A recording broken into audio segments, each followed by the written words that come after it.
All I said was married women are the best. Then I, a lifelong bachelor, woke up in the body of a real scumbag. This guy married a famous pop star, had a daughter, then got fired. He blamed her, calling her his bad luck. I lost my job because of you. What a jerk. The original soul was a total monster. Now the mother and child are trembling on the sofa. Lily clutches her daughter Guagua to her chest, watching me. I catch her eye and she tightens her grip, eyes filling with She's thought about leaving, but she's an orphan, and every cent in this house was locked away by that monster, the man I am now. Seeing the terror in their faces, I let out a long, heavy breath. I'm here now, better make it count. I stand up, light the lamp, and look at the mess. I open the window to clear the air and start grabbing the empty bottles. Lily hasn't moved, still huddled on the sofa with Guagua. A flicker of surprise crosses her eyes. I don't force it. I just grab a rag and start wiping down the table. By the time I finish, the place is spotless. I'm soaked in sweat. I grab clean clothes and head for the bathroom. Lily watches the closed door, the tension slowly draining from her body. She looks around the clean room, eyes wide with pure disbelief. What happened to this monster? Mommy, I'm hungry. Guagua, honey, I will fix something soon. Lily brushes Guagua's hair, waiting for me to fall asleep so she can cook. Then the door clicks open. The mother and daughter shrink back instantly. I don't say a word, just walk out the front door. Lily freezes, panic rising. Is he gonna get more booze? Are we gonna starve again? She bites her lip, tears falling. Mammy, don't cry, I'm not hungry. Guagua wipes Lily's face, thinking she's crying because of the hunger. Lily's tears just fall faster. After a long moment, she speaks in a soft, shaky voice. Sleep now, Guagua. If you're asleep, you won't be hungry. I'll make you something tomorrow. I promise, Mammy, don't cry. Lily rocks her until she drifts off. Thinking back on 2 years of hell, she makes a choice. Tomorrow she leaves. Anything is better than being destroyed by this monster. Suddenly, the front door clicks. Lily stiffens, covering Guagua's ears, holding her breath. I push the door open and look toward the sofa. They're gone. I stand there, staring at the takeout in my hands. I set it on the table and walk toward the bedroom. Lily's body goes rigid. She prays I won't come in. Then I speak. I bought you two some food. Come eat. I'll sleep in the bathroom tonight. Lily's eyes fly open. She listens as my footsteps fade away. Silence returns, filled only by Lily's unsteady breathing. Guagua opens her eyes. She heard me. That stinky dad didn't sleep in the room, and he bought them food? Guagua's stomach growls. She looks at her mother, eyes hopeful. Lily sees the plea in her daughter's face and finally gathers the courage to tiptoe to the door. The smell of food hits her. He really bought them food. But Lily's reaction isn't relief. It's a chill that runs to her bones. What is he playing at this time? Guagua scurries to the door, peering through the crack. Her eyes light up, mouth watering, but she waits for Mom. Lily manages a weak, tight smile. She picks up Guagua. Be good. We eat in silence. Guagua nods frantically. I can hear them from the bathroom, and I let out a long sigh. Buying that food made me realize there's only 1,800 yuan left. I need to make money fast. Then it hits me. Wait, this is a parallel world. My pulse races. I grab my phone, scrolling through everything. A smile spreads across my face. It's exactly like the world I remember. The music and entertainment scene here is totally different. Songs that would top the charts back home are non-existent here. My mind starts racing at 1,000 miles an hour. Classic after classic surfaces in my memory, but exhaustion finally hits. I can't keep my eyes open anymore and drift off to sleep. At 6 sharp, I quietly slip out of the bathroom. The kitchen is spotless. Lily must have cleaned up after dinner. I quickly freshen up. I know she usually waits until 8 to move because the old version of me never got up before 10. I slip out the door. Inside, Lily is awake but doesn't dare leave. She waits in the silence, watching Guagua sleep. Finally, she gathers her courage and gets up. Opening the bedroom door, she realizes the smell of alcohol is gone. The air is fresh. It feels unreal. It's been so long since she breathed air this clean. She walks to the window, gazing out. For the first time in an eternity, she remembers she's only 24 years old. The front door clicks. Lily tenses, spinning around. I stop cold. I didn't expect her to be up yet. I went out early to buy meat, vegetables, and rice since the fridge was empty. We stand there staring at each other. It's the first time I really see her. She's beautiful, more than any celebrity I remember, but she's pale, clearly malnourished. Pain, rage, shame, it all hits me at once. How could anyone treat her like this? I force my eyes down. Morning, I'll make breakfast.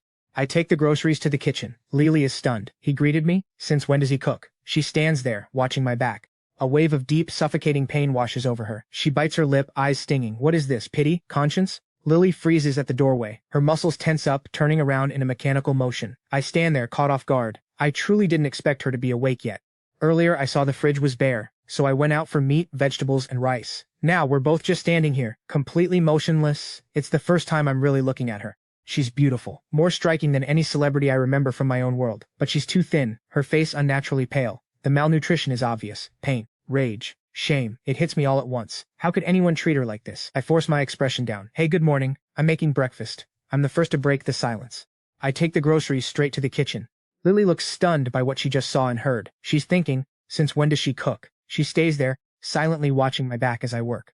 A heavy, suffocating wave of pain washes over her. She bites her lip hard, eyes stinging. What is this? Pity? Conscience? Little Jua Jua wakes up alone. No mom. She scrambles out of bed barefoot. A tiny nose twitches. She catches the scent of food cooking.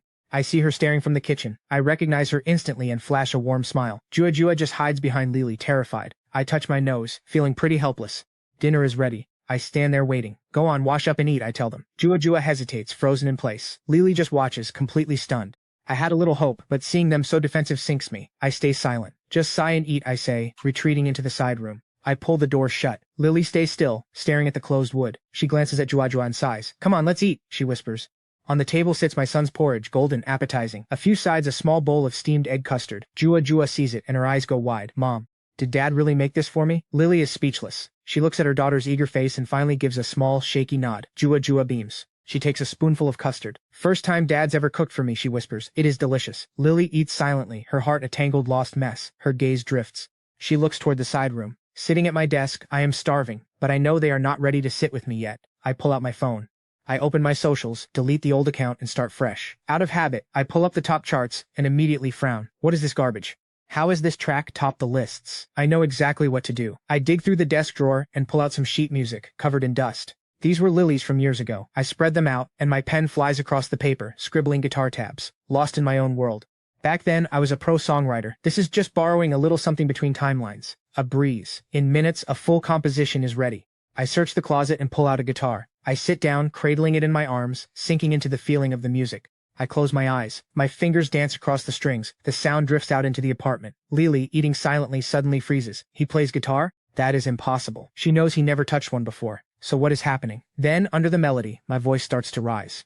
Lily goes even stiffer. Her eyes are wide, disbelieving. Even Jua Jua, happily eating custard, stops. She drops her spoon and turns toward the closed door. Jua Jua tilts her head, blinking those huge eyes. First time I have heard Dad sing, she says. It sounds so sweet. Lily has never heard this melody before. But she feels how powerful it is. It is so beautiful. She can barely believe it is him. As the next verse starts, something inside Lily begins to crack. She is lost again. Scared of the road ahead. Scared of this change she cannot explain. Terrified that this is just a fleeting dream. The music stops. Jua Jua notices her mom is crying. She climbs onto Lily's lap, alarmed, and raises both hands to dry the tears. Don't cry, mommy. I will blow on it to heal it. Jua Jua thinks mom must be hurting somewhere. She leans in, pulls at Lily's collar, and blows softly. Lily's back is covered in scars, wound after wound. Meanwhile, I open the recording app on my phone. No face, just the guitar in my hands. I clear my throat. I am more focused this time. I play the song from start to finish. I save the file, trim the silence, and extract the audio. I attach the lyrics and composition, then submit the copyright online. Once that is done, I write a title for the post. An original song. I hope you all enjoy it. Likes and support are always appreciated. Upload complete. I let out a quiet breath. Now I wait. How will they react in this era? This song is going to be a massive hit. I stow the guitar and clutch my empty, growling stomach. I am starving. I rub my belly, unable to wait any longer. I crack the door open and peek out like a thief, just in time to see Lily taking Jua Jua away. She has red eyes like she has been crying. She spots me, hesitates, and quickly hurries Jua Jua back to the main bedroom. I exhale, relieved. I head to the table. Finally, food. They left me some. A small, strange warmth hits my chest. I grab the bowl of porridge and eat like a man possessed. I leave the bowls clean, wash them up, and wander the apartment. 2 bedrooms, 1 living room, barely 50 square meters. They bought this when they married. Everything is from that same time. Now it all looks tired and worn out. I shake my head and collapse on the sofa. I cannot even imagine how it was for Lily, raising a child in this space. 2 years without leaving? It must have felt like a cell. I cannot change everything in one night, so I curl up on the couch, scrolling through my phone. How to keep a home together, how to make a child smile. I am still scratching my head when the bedroom door opens. I look up and see a tiny head. Jua Jua tilts her head, watching me with those big round eyes. They are so bright, so pure, they completely melt my heart. But her face, she is way too thin, just like her mom. If she were a little more plump, she would be adorable. Before, they survived on scraps and alcohol-tainted food. Jua Jua could barely eat any of it. The original never gave them money. They were starving most of the time. Looking at her now, a smile forms instinctively. But before I can react, Jua shrieks. She slams the door shut and vanishes. Lily's voice hums from inside, soothing her. My smile freezes. Touch my nose, feeling innocent. Time ticks by in silence. At noon, I set the phone down and stand. Time to make lunch. Just then the door opens. Lily comes out, expression blank, arms full of laundry. She walks straight to the bathroom like I am not even there. I see her body tense up. She is doing the laundry. Right. The clothes I took off yesterday are still in the machine. I rush toward the bathroom. Lily's nerves spike. She did not expect me home at this hour. The original would be out drinking. She hears my steps and trembles. Hey, I say. My clothes are still in the machine. Do you mind if I grab them first? Lily, already reaching for the dial, jumps at my voice and stumbles back against the wall. Watch out, I say before I can stop myself. It takes Lily a second to realize I'm actually asking her. She avoids my gaze. Sure, go ahead. I clench my fists. My hands tremble. Pure rage mixed with deep sadness. I just saw the marks on Lily's neck. I yank the laundry out of the machine. I can't look at her. I need to cook. Wake Jua up. Let her sleep. No, wake her. Lily shrinks away, visibly on edge. My presence alone seems to stress her out. I rub my nose, feeling helpless. I pull the clothes out and rush to the balcony to hang them, then head straight to the kitchen. Behind me, in the bathroom, Lily stands still. She doesn't move, clothes clutched to her chest. It's only when the sounds and smells of cooking drift out that she snaps back to reality. Her hands shake as she loads the machine. Her gaze keeps drifting toward the kitchen. What's wrong with her? Lily touches her nose, distracted, then freezes. Since when did she pick up that habit? She stays there, staring at the dryer. She listens to the drum spinning, heart a tangled mess she cannot unravel. When the wash finishes and she hangs the clothes, I keep working. Jua wakes up on her own. Before Lily even calls her, two tiny fists rub sleepy eyes. She spots me busy in the kitchen, and something lights up in those big, beautiful eyes. She creeps closer. She leans against the kitchen door frame, curious, watching my back. Lily finishes hanging the laundry and turns to find this scene waiting. Me bustling about. Something inside. Lily breaks. She turns, pressing her back against the wall, covering her face with both hands as she slides down. Silent tears fall. This scene, this ordinary, peaceful scene, was something she only ever dreamed of. Not like at the table with them. I serve the food and walk out the front door. When Lily hears the door close, she quickly wipes her face and stands. She picks up Jua and carries her to the table. The emotions swirling inside are impossible to name. Not even she knows what she's feeling. The food is as good as breakfast. Jua enjoys her steamed egg, but stops as the door opens. Both look instinctively. I walked in, carrying a large bag. Jua immediately clings to Lily. The small spoon for her flan is still in her mouth. Her huge eyes track my every move. I keep my head down. I don't dare look at them, clearly both nervous. I set the bag on the sofa. I brought you some ointment, make sure you use it. I also bought something for Jua. I don't know if she'll like it. But I saw other little girls with one, so she should have one too. Lily says nothing. I pause then push on. I know you don't believe me, but I have to say it. I've stopped drinking, and I will never lay a hand on either of you again. You and Jua don't have to be afraid in your own home. She's still so small. This environment isn't good for her. I say it all in one breath. The weight on my chest lightens a little. Without waiting for Lily to reply, I silently retreat to the side room. Lily watches me until I'm gone. She watches the door close. Now she's even more lost for words. In just one day, faced with this sudden, inexplicable change in the man she feared, she still cannot let her guard down. Back in the side room, I'm no better. My eyes are red. I clearly cried too. If I had a choice, I never would have transmigrated here. Never asked for any of this. Especially after seeing those scars all over Lily's body. I feel like my chest is going to cave in. I can't fathom how anyone could harbor such hate toward the people closest. They left me some food again, but when I head out, I see the bag I brought sitting untouched on the coffee table. I press my lips together and sigh. I sit down and eat in silence. Then the main bedroom door opens again. Jua peeks out. She watches me with curiosity. I offer a quick smile. This time she doesn't. Run. Something inside me relaxes. This little girl has the power to heal even the most broken heart. I put down my chopsticks and as gently as I could said her name softly. Jua. My voice gives her a small jolt of surprise, but she doesn't back away. Instead, she looks back toward the bedroom. Then, as if finding the courage she needed, she looks at me again. A soft, delicate voice comes from her lips. Papa, the moment I hear it, a chill runs through me and my eyes instantly well up. It is the most beautiful word I've heard since I reincarnated in this world. Jua tilts her head, watching me curiously. This grown man who is somehow laughing and crying. At the same time, I nod hard and stand up. I reach into the bag and pull out the doll. I lift it and wave it gently in her direction. Something stirs behind Jua's large eyes. She looks at the doll, then back to the bedroom. After a long, slow moment, she finally shuffles toward me. My heart beats like a drum. I'm afraid of doing anything that might scare this little girl who took so long to come near. She reaches my side, tilts her face up, and takes a big sniff. Then a happy smile breaks out on her face. Papa, it doesn't smell bad anymore. The doll is pretty. Her small hands reach out, wanting to take it, but she's shy.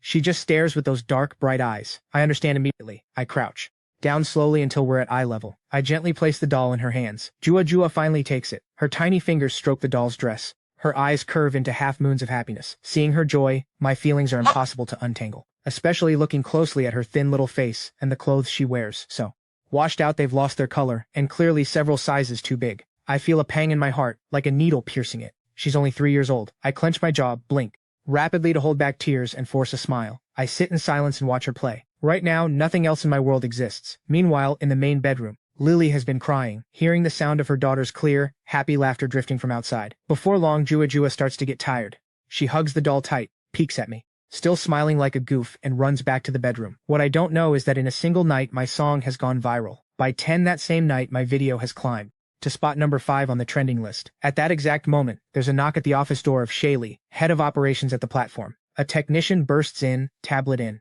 hand, sweating buckets. Director Lee, we have a situation. A video just hit number 5 on the trending list in less than 2 hours. What's the problem? What influencer is this? It's not an influencer. It's a brand new account registered today, and the video didn't get any algorithmic boost. The content is just a song. As she hears those words, Shaylee's expression changes completely. She pulls up the trending list immediately, and her eyes go even wider. It's already hit spot number 4. Let me see what song this actually is. A moment later, Shaylee goes completely silent. It's the most beautiful song she has ever heard in her life. She clicks immediately on the account profile. The name is Bob Van. She turns to Leo. Lou, boost this video right now. I want it spot number 1 on the trending list by tomorrow. Leo nods. He knew he was right to chase after he leaves, Shaylee listens to the song again, drumming her desk. After a moment, she takes her phone and sends me a private message. But I have no idea. I'm already up at 5 sharp, washed and out of the house for a morning run. This body is in worse shape than I expected. I'm out of breath in minutes. I stop and keep pushing. It takes a full hour to finish 5 kilometers. When I return, it's already 7:30. I push the front door open and walk straight into Lily. She just finished washing. Drops of water cling to her forehead. She starts at the sight of me. I pause, awkward. Guagua is still asleep. Go watch her. I am going to shower, and then I will make breakfast. Anything you want to eat? No, whatever you make is fine. She slips away into the bedroom as if fleeing. I stare at the closed door. I shrug, helpless. After the shower, I am starving. The original owner's alcohol cravings hit, so I drink hot water while cooking to hold back. Then Guagua wakes up, clutching the doll I gave her. She leans against the kitchen frame, watching me. I turn around. She is right there. A smile forms on my face instantly. Guagua, what do you want for breakfast? Dad will make it. Guagua tilts her head, thinking for a long moment. Steamed egg. I love steamed egg. Then steamed egg it is. I reply with all the warmth I can muster and reach out to ruffle her hair. Then I pull back in silence. Take your time. Don't rush. Guagua is finally starting to let me into her life. It gives me hope. My mood lifts so much the hunger and cravings vanish. I serve breakfast and head back to the side room to let them eat first. But this time, I hear clear laughter coming from outside. I lie on the bed and check my phone, which I had left on silent. I want to see how the video is doing. As I unlock it, I freeze. So many notifications. I swallow hard and tap my profile. 1 million followers stare back. I blink, my heart pounding against my ribs. I tap the video. 2 million likes, nearly 1 million comments. The smile on my face is uncontrollable. 1 song and I am famous overnight. The comment section is begging for new music. Then comes the moment of truth. I open the creator dashboard. The number on the screen leaves me stunned. 320,000 yuan. No ads, no sponsors. Just pure traffic. I earned it in 1 day. I can finally breathe. Money is not an issue anymore.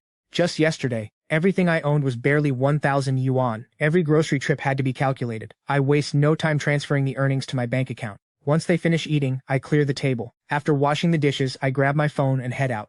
This apartment complex was a cheap buy back in the day. They once dreamed of moving somewhere better, but the original soul spent every last cent of their savings. He even sold Lily's phone for alcohol.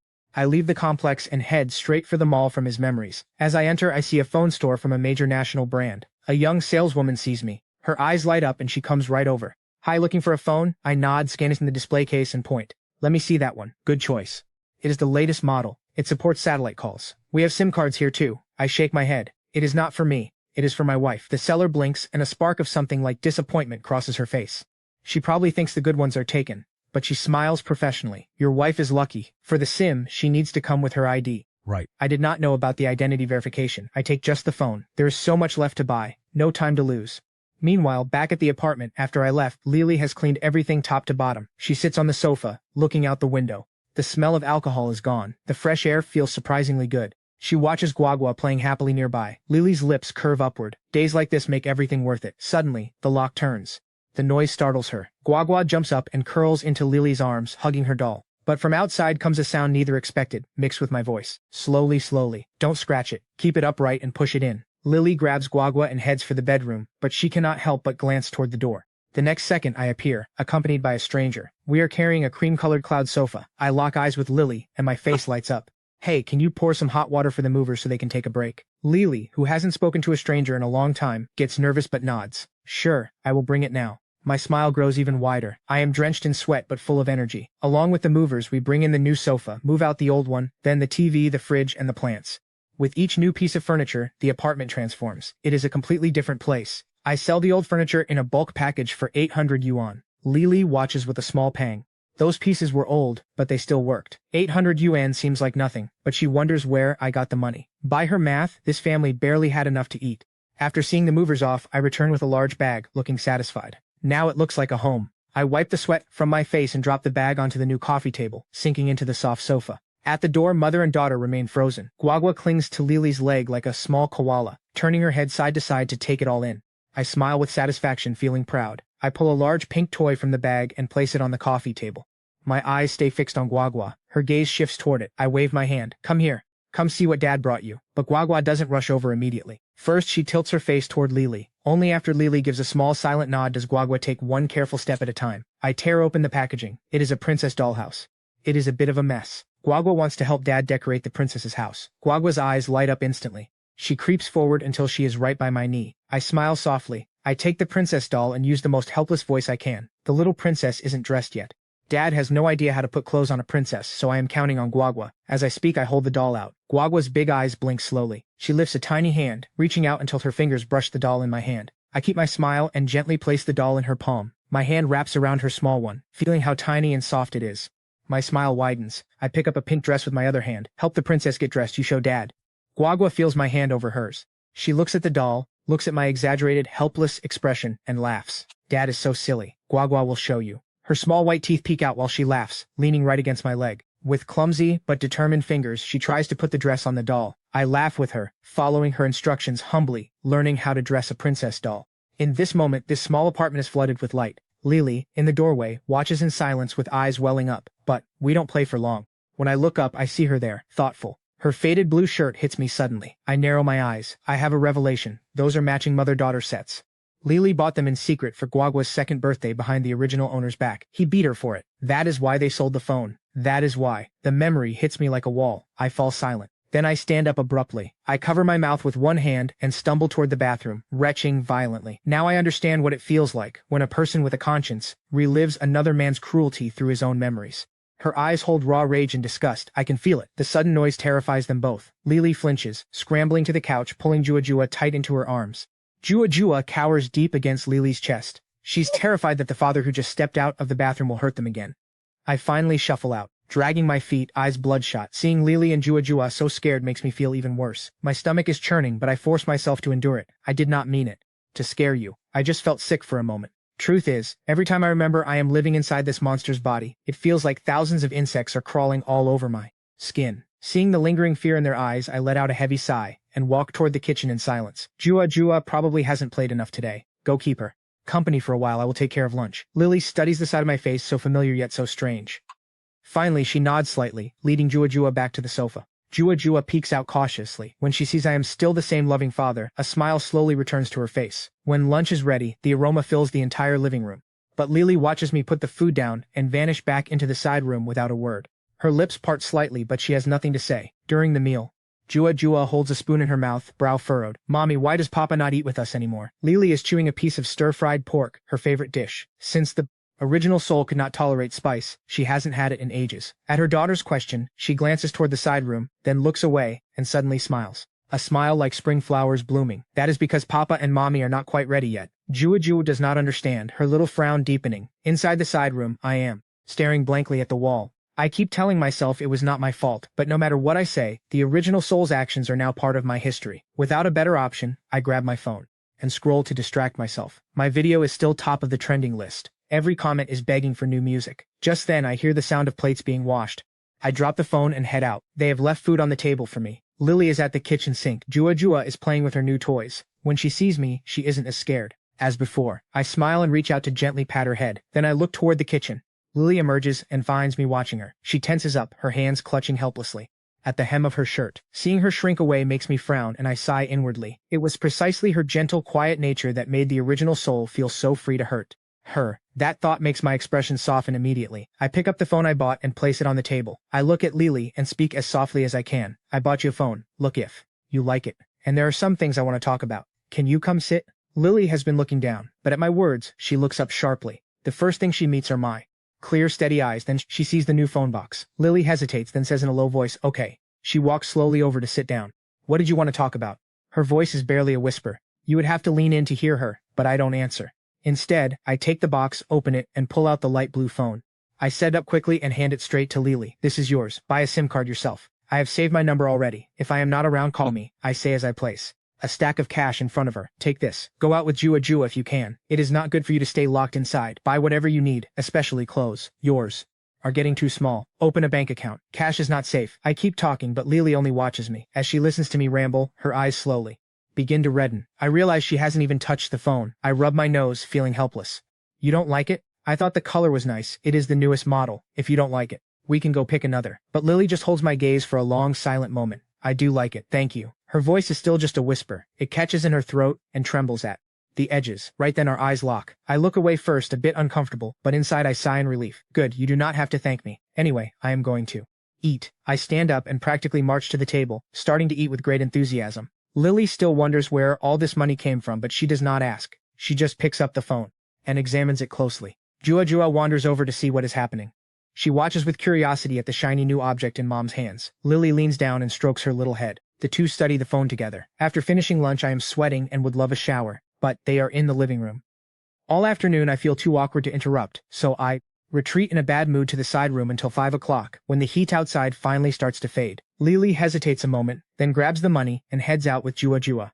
It has been so long since Jua went out. She loves being outside, but Mom never used to take her, and Papa never allowed it. So this time she is out full of joy. Jua holds her doll in one hand and Lily's hand in the other, skipping and jumping all the way with those big round eyes taking everything in. Everything outside is new and wonderful to her. Lily, however, walks with a stiff discomfort, quickening her pace without realizing it. She watches passers-by and feels a silent shame she cannot fully explain, especially looking at the ill-fitting clothes she and Jua are wearing. She keeps feeling like strangers are staring a second too long. The mall is not far. She thinks it is just 2 blocks away, but when she arrives, it has changed quite a bit from what she remembers. Only 2 years have passed, and now it feels more polished than ever. As she enters, she sees a phone shop. There is a SIM card counter inside. Lily hesitates, then enters with Jua. The store is quite busy. Staff are rushing from side to side. Lily stands in the middle of it all, not knowing what to do. It has been so long since she interacted with people. Luckily, a sales girl notices her and walks over. First, she pats Jua's head, then smiles warmly. What a sweet girl. Hello, are you here to buy a phone? Hearing the compliment about Jua, Lily's face lights up with a smile. I would like to activate a SIM card. Is it possible to do it now? The sales girl keeps her smile as she guides Lily to the counter while talking. This way, please. We have various plans. May I ask what brand of phone you have? If it is one of ours, you get a plan discount. The word discount grabs Lily's attention quickly. She takes out the phone and holds it out. This one, I think it is your brand. I bought it this morning. The sales girl pauses and studies Lily more closely. They only sold 2 of that model today, and now someone appears to register a SIM. She immediately thinks of me. The guy who came in this morning. So this woman and the little girl are his wife and daughter, but both are so thin and the clothes clearly do not fit. He did not seem like someone who would treat his family like that. The salesgirl cannot fully understand it, but she does not pry. Her smile remains as she exclaims, so the man who came this morning was your husband? You are so lucky. This is our newest model. With this phone, you qualify for this plan. Top up 100 and we give you back 100, plus 600 minutes of free calls included. The salesgirl is full of enthusiasm. Lily gets swept up, dazed. She pays, activates the card, and leaves the store still half stunned, the salesgirl's cheerful voice echoing in her head. What hits home is her calling me a good man. Lily looks at me. If he's that good, you keep him. After the phone shop, Lily opens a bank account. She deposits it all. 4,900 yuan left from the 5,000 I gave her. She steps out, phone in one hand, bank card in the other. Looking at the towers, the sky, for the first time in ages she feels alive. She could run, take Jua and just leave. Find work, build a life, reclaim those old dreams. The sheer weight of that freedom stops her cold. Then a small voice cuts through. Mommy, can Jua have ice cream? She snaps back to reality. Jua grips her hand, eyes locked on the shop at the end of the street. She's practically drooling. Lily laughs, a real radiant sound. Sure, but just one, or your tummy will hurt. Jua loves Mom more than anyone. Back at the apartment, I take a long, glorious shower. I have no idea that Lily might not come back. I start dinner. 2 meat dishes, 2 veggies, plus soup. I don't know when they'll return, so I pause before boiling the water. I slice the noodles and lay them out, then crash on the couch to hunt for parenting tips. What to do when your kid won't eat? Scold them? Forget that. Jua eats just fine. Besides, I wouldn't lay a finger on that adorable little creature even if my life depended on it. My eyes get heavy. I yawn. 7 o'clock. Why aren't they back yet? I sit bolt upright. Did something happen? I stand, grab my shoes, and head for the door just as it swings open. They're here. A breeze follows them in. I freeze. Lily hums a soft, unknown melody. Her steps are light. The curve of her mouth says she's in a genuinely good mood. She carries several shopping bags. Jua Jua holds Lily's sleeve, her other hand still clutching the bracelet I gave her. But the real shock? Both of them are in new clothes. They look great. 4 bright beautiful eyes blink at me. Jua Jua steps forward, sweet as ever. Daddy. Guagua is in such a good mood. Freshly dressed, glowing. That simple word daddy hits me harder than I can say. My voice trembles. I crouch down to ruffle her hair. Then I lift her up. Tonight daddy's making noodles with 2 eggs on top. How's that? Yes, I love eggs. I love daddy more than anyone. Lily stands in the doorway silent. Just an hour ago, Guagua declared her love for mom at the ice cream shop. Guagua doesn't wait long. The egg noodles are fast. I place the bowl, touch her nose and head for the other room. A small hand stops me. Daddy, can you eat with Guagua? That soft voice. I turn to see her hopeful gaze. I hesitate, glancing at Lily. She doesn't look up, doesn't say a word. Silence. What does that even mean? I step forward. I'll eat with Guagua. I sit right next to her. Guagua happily pats the empty chair. I grab my own bowl, feeling a bit stiff. Mom on the left, Dad on the right, Guagua in the middle. Together for the first time. The smile on her face never fades. She eats with such enthusiasm, finishing every last noodle in the bowl. Lily has to stop her, worried she'll overeat. Guagua finally gives in. But after dinner, she wants us to play house. And that doesn't happen. Only I stay to keep her company. Lily heads back to the master bedroom. I get it. Sitting at the table with us took huge courage. I try to put myself in her shoes. If I were her, after all that pain, I couldn't do it. Actually, I wouldn't have even left a body behind. I stay with Guagua until 9. She's so sleepy her head starts to bob, but she refuses to go to bed. I notice something worrying. She's 3, but still can't take off her own shoes. Most kids her age are already starting preschool. I know it's the result of a broken home. It won't be fixed overnight, but it still stings. Right then, Lily comes out of the bedroom. She says nothing, just stands there, watching us on the couch. The look in her eyes is clear. I pick Guagua up. I kiss her cheek. Guagua, it's time for sleep. We'll play again tomorrow, okay? Her heavy lids flutter open. She looks at me, then at Lily. Suddenly she buries her face in my neck. Guagua wants to sleep with daddy tonight. Those words catch me completely off guard. Lily's expression flickers. Total silence. I give Lily the most innocent look I can manage. This was all Guagua's idea. I had absolutely nothing to do with it. Lily clenches her fist. Little ingrate, all those years raising her, and she flips sides in 2 days. Guagua gets her way. Lily bathes her, and she happily curls into my blanket, clinging to my neck like a tiny koala. My first time putting a child to bed, I used the routines I read about and read her a soft story. Soon she's fast asleep. Next morning Guagua's still out. I wake early, slip out to the living room for my morning run. I stop dead. I can't believe it. I rub my eyes. The ointment I left on the coffee table's gone. A slow warmth floods my chest. A smile tugs at my lips. I head out in a great mood. Running, showering, breakfast, 2 hours flies by. After eating, one task remains. Wake up my daughter. Guagua stirs at my voice. She rubs her sleepy eyes, and the moment she sees me, a sweet, drowsy smile spreads across her face. She stretches her chubby arms up. The universal signal to carry her. I lift her, help her into her new clothes, and head for the bathroom. I've watched so many videos on childcare, but theory is just theory. Actually doing it? Hard. She's so delicate, I'm afraid to use any real force. Everything is awkward, especially her hair. After a long struggle, the best I can do is a lopsided, uneven ponytail. Daddy is a big goof. Guagua pouts at her reflection, mocking me. You rascal. I pinch her little nose. She dissolves into giggles, reaching out to pinch mine too. Lily walks out and catches the scene. She says nothing. She just walks to the kitchen to get breakfast, probably not noticing the corner of her mouth twitching. After a quiet breakfast together, I keep Jua Jua close. We settle back onto the couch for the dollhouse. This time I start slipping in simple math, 1 to 10, my quiet plan to help her learn through play. Life skills come next. It won't happen overnight, but she is sharp, always has been. She just needed a push. I notice a shift in Lily too. Since she came back yesterday, there is something different about her. A good change. It settles me. Lily sits nearby, downloading apps on her new phone while watching us play. She sees how I teach Jua Jua, without it feeling like a lesson. She watches, and something sweet stirs inside. She always wanted this, but survival was hard enough before. Where would she have found the space to be a mom? Lily turns to her phone. It is fast. Apps install in seconds. She logs into her messaging account. Notifications flood in. It is Coco, her assistant from 2 years ago. Lily's contact list has always been small. Messages span from after the wedding until a few days ago.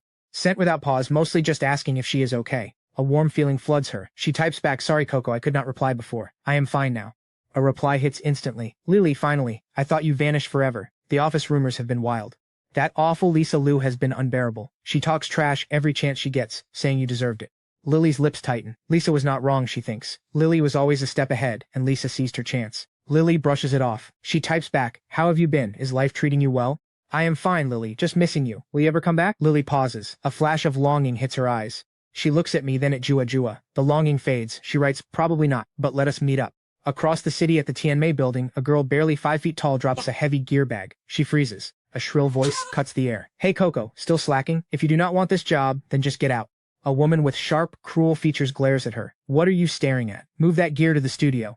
Coco rolls her eyes but hoists the bag. She types Lily, I am free this Saturday. Let me know. Lily finally smiles. She checks her social media. Her last post was 2 years ago, announcing her retirement. Most followers are gone, but a few loyal fans remain. They still leave comments wondering how she is.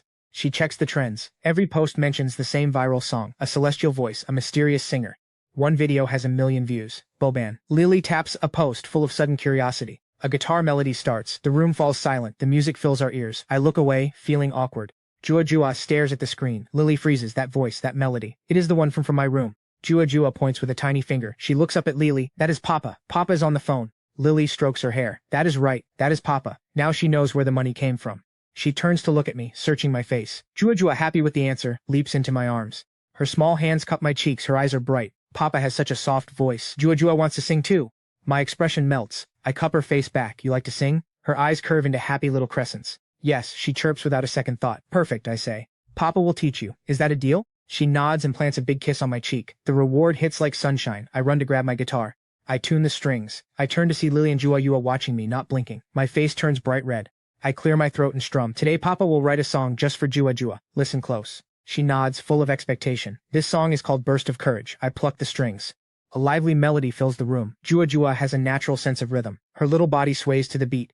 Lily watches us, her expression softening. A quiet smile breaks across her face. She joins the rhythm too. For the first time, the three of us are lost in pure joy. The apartment feels full of light.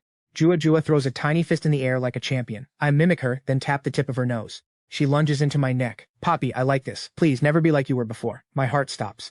My eyes sting. I hold her tight. Papa will never be like that again. My voice is thick but firm. Lily cannot see my face, but she is crying and smiling. She knows those days are gone forever. I pull myself together. Jua, time to learn. I will sing a line and you repeat it. Ready. Morning lessons are our new rhythm now. While we focus, Lily slips away to the kitchen. But her cooking just doesn't compare. Jua demands I handle all meals from now on. Lily shoots her a look. She's actually fuming. This ungrateful little creature is already hooked. The house feels warm, like a real family. Jua learns fast, humming her song constantly. I record her. Pink dress, big bow swaying to the beat. She is impossibly adorable. I cannot stop grinning. Pure pride. Lily catches my face from the side and nearly chokes. She has never seen this side of me. These 3 days have softened everything between us. Now Lily even starts conversations on her own. And the internet? A totally different story. Leo Lu watches the new clip. He doesn't hesitate. Maximum boost. The kid is pure gold. Leo is beaming. The charts are exploding again. Crush Explosion is already sweeping the board. The surge is massive. 5 million likes in a single afternoon. My phone won't stop. I sit on the sofa with Jua scrolling. Every comment is a total gem to read. One tops them all. If I had a daughter like her, I would handle every problem. Saturday morning, I finish a run, drenched in sweat, and push open the front door. Lily is stepping out of the bathroom in a new nightgown. Damp hair, cheeks flushed warm. Nature, simple as a lotus from clear water. She looks absolutely perfect in this moment. She catches me staring like a fool. Lily instinctively covers herself, blushing to her ears. We have been married 2 years. Yet this feels like the first flutter of something new. Good morning, she manages to say. She turns, practically fleeing back to the bedroom. I smile helpless. I shake off the thoughts, hum a tune, and head to the bath. Routine continues. I open the bedroom door. Jua is sprawled out like a starfish. She looks healthier, color in her cheeks. I lean down and give her nose a tiny pinch. Time to wake up, kiddo. She pouts in her sleep, then her eyes drift open, smiling. She reaches up, wrapping her small arms around my neck. Papa, she murmurs, so sweet. I carry her to the sink. These last 2 days, she has been washing up all alone. I stand by, holding the towel, helping with the paste. She is learning so fast. Lily emerges with her hair in a small bun. I am genuinely caught off guard. She looks her age, 20-something, and radiant. If she just gained a bit of weight. She feels my gaze. Flustered, she brushes a stray hair and sits at the table silent. She is clearly overthinking it. Why do I care what he thinks? She tells herself. Lily pokes her food, pouting in frustration. I sit down with Jua on my lap. Jua calls for mommy, spooning her porridge. Then Lily speaks. Wanna go out? I look up, surprised. She won't meet my eyes, but her ears are bright red. Sure. We grab a taxi to Gilda Plaza. Lily is meeting her ex-assistant, Coco Chow. Coco has been waiting at the bubble tea shop, eyes glued to the entrance. She and Lily were like sisters once, until Lily started dating that original trash. Coco never understood why. Suddenly she spots him at the door, Lily and a kid. Coco jumps up, waving wildly. Lily sees her and lights up. Coco hasn't changed a bit. They rush to each other, eyes bright. Two friends who have missed so much, reunited. Coco takes Lily's hand, looking worried. You are so thin. Did he treat you poorly? Lily squeezes her hand, glancing at me. Don't worry, he treats me well now. Finally Coco turns to Jua. The girl is quiet, perfectly well behaved beside her. Coco gasps. She looks just like Lily, those expressive eyes, she is impossible to ignore. This is Jua Jua, she is stunning. Coco crouches down, gently touching her little face. Then she frowns, the kid is just as thin as Lily. Coco's anger begins to boil over. Coco stares at Lily, hostility practically radiating off her. Where is he? Lily forces a shaky smile. He just went to grab Hua and ice cream. Lily's kindness feels fragile now. Coco holds back, sinking into her seat, seething. She's dreaming of ending me, when she suddenly freezes, eyes locked on the entrance. Lily looks confused, worried I've walked in and set Coco off. A voice rings out. Lisa Lu calls out, asking for bubble tea and finished work. Coco bristles. Lily turns, recognizing her immediately. Lisa Lu, a vocal powerhouse from their old agency. Lisa's smile is sharp, asking why Lily isn't at home playing the perfect mother. Her tone is pure venom. Coco snaps, telling Lisa to back off and leave. Coco grabs Hua and pulls Lily away, but Lisa steps directly into their path. Lisa mocks Lily's thin frame, offering to throw her a bone. She points at Coco, asking if Coco enjoys doing her dirty work. Coco stares back, completely stone-faced. Lily is stunned, her eyes blazing with sudden sharp anger at the injustice. Coco interrupts, warning Lisa that her contract ends soon. Watch for the fall. Lisa stiffens. They have history. Lily once stood far above her in everything.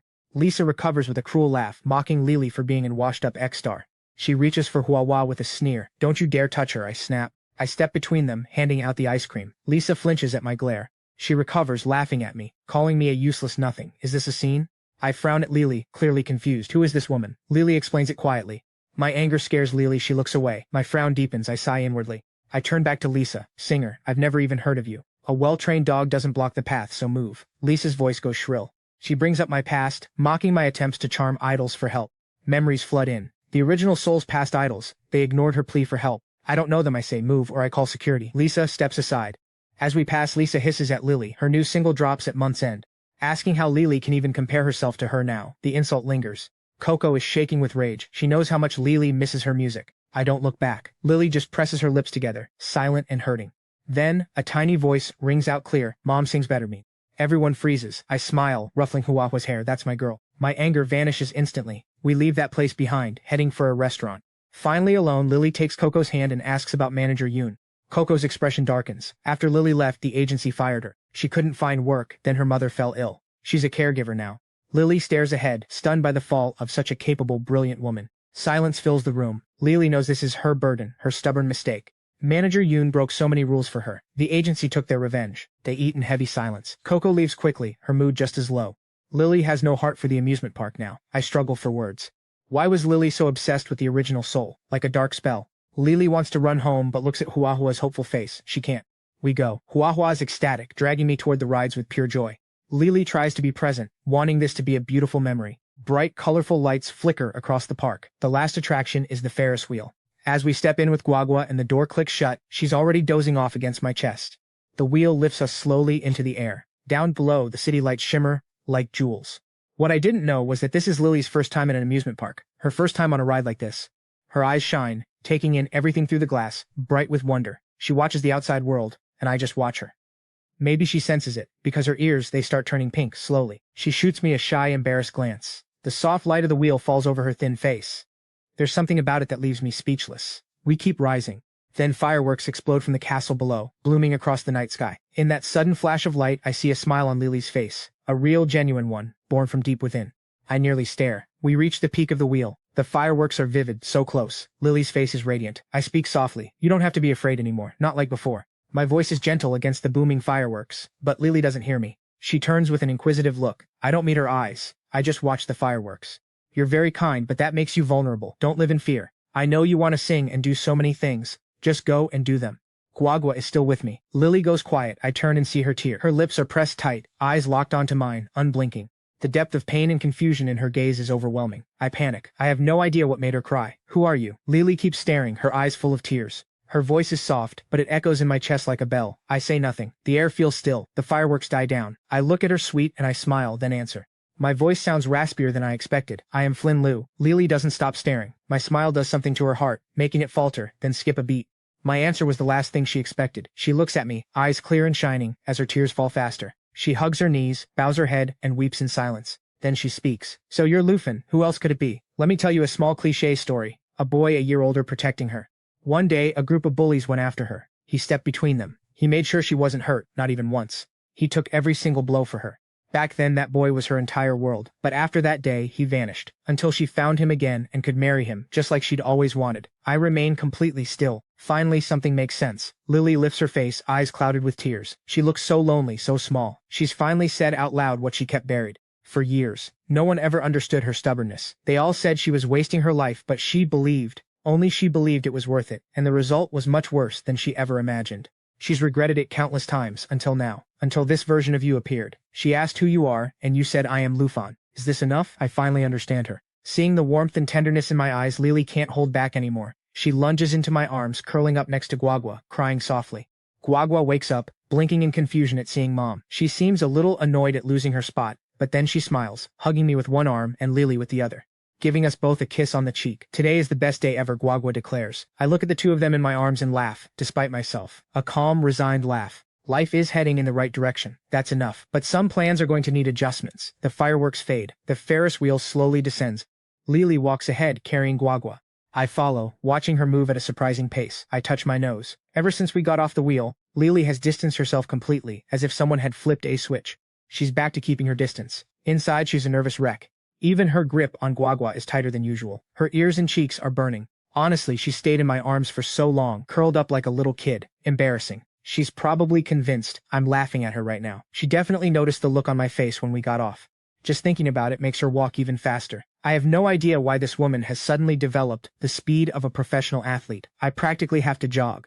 We head out the gates and Lily shows no sign of slowing down. I have to shout, hey, do you plan on walking all the way home? Let's catch a taxi here. Lily finally stops. She's standing by the roadside, not looking at me. Now she's even more convinced I've been laughing at her this whole time.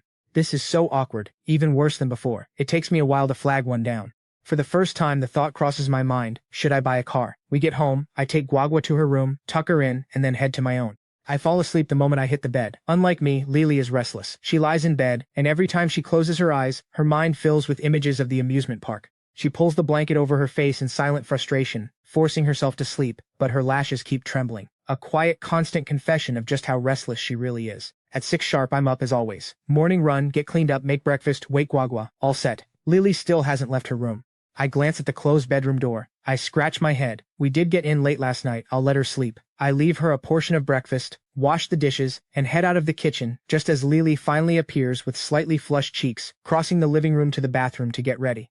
Do you still want to sing? I ask. She hears my voice. Lily stands still for a moment and doesn't respond. I lean against the bathroom doorframe with my phone in hand, waiting in silence for her answer. After a moment, her soft voice reaches me. Yes. Nothing more than that single word. In Lily's heart, the life she leads now is already something she wouldn't have dared to dream of for those 2 years. And singing? That was a dream too far away to even look at head on. She had buried it. I don't ask for anything else, just nod and head to the next room. I open my message inbox. It's become completely overwhelmed since the first video was posted. I took a quick glance once and haven't touched it since. Finding something specific now is almost impossible, but I check I scroll through messages until something catches my eye. Tap read. I posted that video for one reason. Money. Stability for Jua and Lily. Retirement. But yesterday changed things. Starlight Entertainment wants me. They promised to make me a top-tier star in record time. I stare at the number. Starlight. One of the industry giants. I dial. It rings twice. Hello, who is this? My name is Bowen. I got your message. Is now a good time? Shaylee at headquarters blinks in shock. She didn't expect a call. It's been days. She assumed I wasn't interested. Hello. Still there. Silence. Then a smile creeps across her face. Right now the internet's hottest name is this mysterious Bowen. This is Shaylee, Deputy Director of Talent at Starlight. Are you calling to join us? I appreciate it.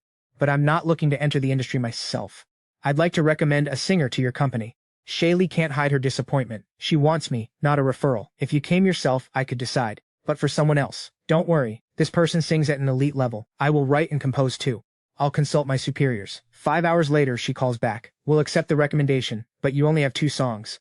One is a children's song. They're good, but they need proof of your composing skills. A demo, obviously. No problem. Shaylee is shocked by my speed. She trusts my talent, but the higher-ups are skeptical. They're only giving us a chance because of a current industry challenge. Many companies failed to solve it. If I solve it, the doubts vanish. Can we meet? You'd have to compose right there. Shaylee is direct. She wants to see what this mysterious person is really like. I think it over. Nothing keeps me here. I agree immediately. Tomorrow works. The sooner the better. She appreciates the commitment. I book a flight. I nap on the sofa. Lily and Jua return from their walk. They find me fast asleep. Jua climbs up and snuggles into my arms. I feel something like a cat rubbing my face. I wake up to my daughter's laughter. Her small hand is poking my nose. Pappy, dinner is ready. A warm smile forms. This life, it really isn't bad at all. The smell of food hits me. Lily comes out with 2 bowls of rice. She glances at me. You didn't wake up, so I cooked. It looks and smells incredible. At the compliment, she gets shy and heads back for the last bowl. We sit. I put crispy pork in Jua's bowl. Tomorrow I have to go away for a while. Lily chokes on her soup. My words hit her hard. She turns away to clean up, clearly shaken. A week ago she wanted to run. Now seeing me leave, she's surprised by her own regret. Jua asks where I'm going. I ruffle her hair. Papa's getting a job for mommy. I look at Lily. I didn't consult you because I wanted something concrete first. Starlight is solid. Lily stares. I'm serious. Her eyes mist over, turning soft as water. She looks down at her bowl. She never imagined she could sing again, let alone thanks to me. Thanks. I really love to sing. Her voice is soft but firm. She wants a better life for Coco and manager Yun. They deserve better. Just be happy. That's enough for me. Next morning, I stand at the door. I'll be back soon. I catch a taxi. Lily nods, and there's a look in her eyes, definitely reluctance. Only days ago she wanted to escape me. Now seeing me leave feels like a major loss. I stop looking. I turn away. As the car pulls off, 2 small figures shrink in the mirror. 3 hours later, the city energy hits me. Compared to Yangcheng, it's packed. I push through the crowd. I reach exit 5 and catch my breath. I scan the sea of people holding signs for names. It takes a while, but I spot a tall woman in a sharp blazer. A sign says Bowen. I walk over. Hello, Deputy Director Lee. I'm Bowen. Flynn Liu. Sorry to keep you waiting. Surprise flashes in her eyes, quickly hidden. She expected young, but not this young, and that face. Perfect for fame. She truly regrets not signing me. Hello. Lots of people here. My car is below. Let's eat and talk. Sure, we walk together. Shaylee is a veteran, chatting with total ease. She expected someone clumsy. I keep pace without effort, speaking freely, without a hint of nerves. Her opinion of me silently climbs. Outstanding people always stand out. She has no idea what I'm thinking. Handling a simple talk shouldn't be this hard. Shaylee points out sights as I drive. We pull up to the restaurant. Once seated, she cuts straight to it. Let's call you Mr. Liu. Who exactly are you recommending? Industry pro or a newcomer? Deputy Director Lee, you know Lily Chen. She took a break. This is her comeback. My expression turns ice cold. She have heard her tracks. The vocals. Top tier, but she quit over a scandal. And that guy? A total nobody. Tough to move past that. Shaylee tucks hair behind her ear. She locks eyes with me. I know who she is. What's your connection? I don't blink. We are married. Even a veteran like Shaylee looks stunned. Married? He is the guy who ruined her career? Shaylee can't hide it. I know exactly what she is thinking. I offer a dry smile. You guessed it. I am the scandal. She is speechless. She knew Lily Chen but never cared about her private life. She only saw the idol image. Now she wonders. Were those 2 songs actually written by him? I don't give her time to dwell. If it is too much, I can look elsewhere. I prefer to be blunt. I want more than just a deal. I need top-tier resources, total creative freedom, and no restrictive clauses. It comes down to what we both gain. Starlight Entertainment could get a lot. Seriously consider this. I say it all at once. I take a slow sip of water. Shaylee looks grave. She is struggling. We have never worked together. 2 songs do not mean everything. Lily has the voice, I get it. But this industry runs on more than talent. Bringing her back? That is the real uphill battle. Top resources and an open contract? We never offer those. Not a light choice. Give us time to talk this over properly. She did not say no, but it is not a yes. Take your time. Not just this. Need music later? Just ask. I want this to work. You brought me here to prove myself. Let me do it. Then you can decide. I speak with quiet, total certainty. She stares. She has never met someone this confident. She leaves after eating to negotiate. She hands me a hotel key card. Wait for my call, she says. I check in, wash up. If Starlight fails, I find other paths. I will fund it myself if I must. My mindset has shifted since I woke up in this body. I wanted a quiet life. But I care for Lily. We are family now. Shaylee calls at 3. She is downstairs. I need to head to Starlight Tower. No questions. I go. The headquarters is huge. Inside, President Adrian Lee and talent head Mark Shang are meeting with directors. Mark looks deeply annoyed. President, the deputy director's gut is usually right, but this Liu guy? Lily Chen is a has-been. These demands are insane. Adrian Lee raises a hand, smiling patiently. We must give the young ones a chance. If he fails, Shaylee will drop it. Mark bites his tongue. He knows Adrian only agrees because Shaylee is his daughter. It amuses the president. He has heard both songs. They are perfect. But he owes Mark no explanation. If the kid wrote them, they will find out soon. Shaylee leads me into the reception hall. Big stars everywhere. Starlight is a powerhouse. The scale makes you feel small. The moment I step in, every eye turns to me. All kinds of looks. I sit in the guest spot, alone against a room full of them. My face remains calm. Adrian Lee feels a stir of interest. A kid this age? He does not even blink. Good first impression. Now that you are here, let us begin. We agree to sign Lily, but an open contract is impossible. We do not operate that way. How much time? Adrian holds my gaze. 5 years. We build her from zero. No restrictions. My brow furrows. I stay steady. 5 years is too long. With my music and your backing, she will be a star in 1 year. 2 is my limit. Take the remaining time as profit. I will compose for your other artists for free. Everyone freezes. Is he serious? The bald guy next to Shaylee laughs. He looks at me with pure contempt. I ignore him. I keep my eyes on Adrian Lee. Adrian drums his fingers. He smiles. Confidence is good. 2 years is possible. But it depends on your results. There is a national music initiative. Every major company is in. Only one song gets picked. I want it to be ours. Can you do it? Deputy Lee will explain. I hope for good news. If your song wins, we sign. Adrian smiles. Decision made. I stand up. I shake his hand and head out with Shaylee. She is still processing. Her father rarely accepts such odd conditions. This initiative matters. Government backing. The winning company gets massive prestige. Shaylee looks at me. A complicated look. She wants me to succeed to prove her gut right. Here is the brief. You have 3 days. I hope this works. She hands me a folder. I open it. The first thing I see is the title in bold letters. Ordinary Heroes. My heart stops. I will explain the details. I hope for good news. If you select your song, we sign. Adrian Lee smiles and makes his call. With that settled, I finally relax.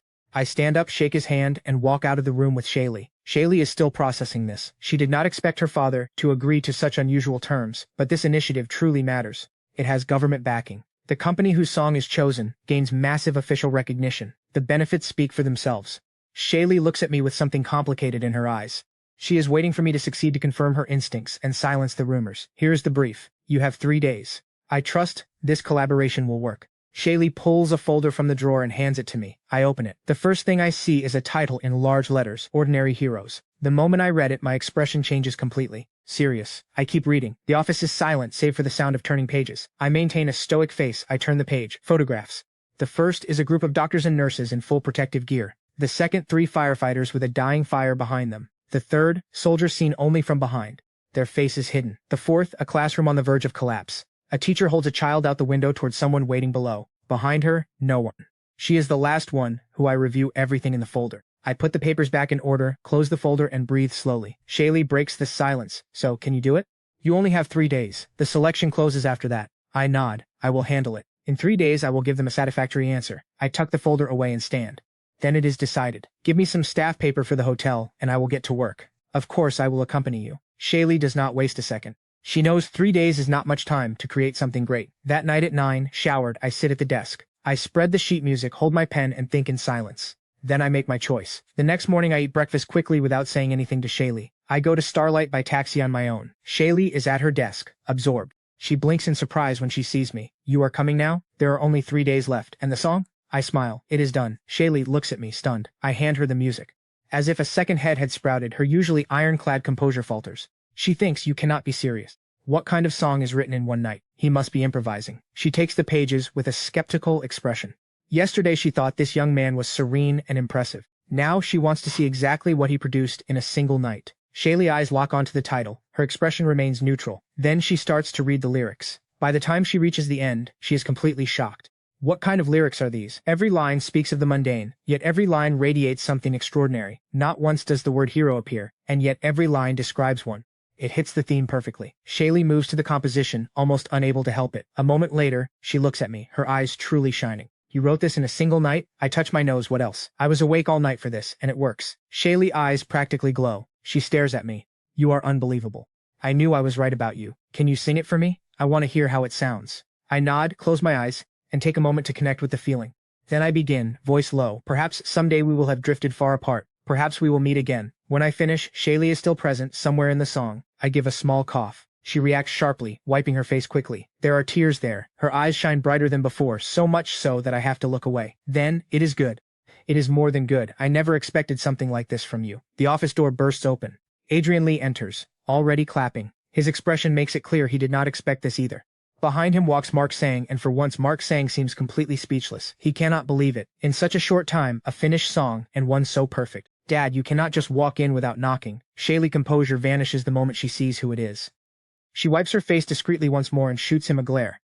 Adrian Lee does not show the slightest regret. He keeps smiling, though the look he directs at his daughter is a bit strange. It has been a long time since I saw her like this. If I had not entered, how would I have known Mr. Liu finished such an extraordinary song? I am a bit speechless. He is a businessman who provides value. He is a friend, I flatter him. President, if you are satisfied, very much so, Mr. Liu. With the song chosen, we will sign Lily Chen. For now, let us make a cooperation agreement for your peace of mind. Now I know this is real. We sign the agreement right there in the office. Once the song is chosen, everything I negotiated with Starlight Entertainment takes effect immediately.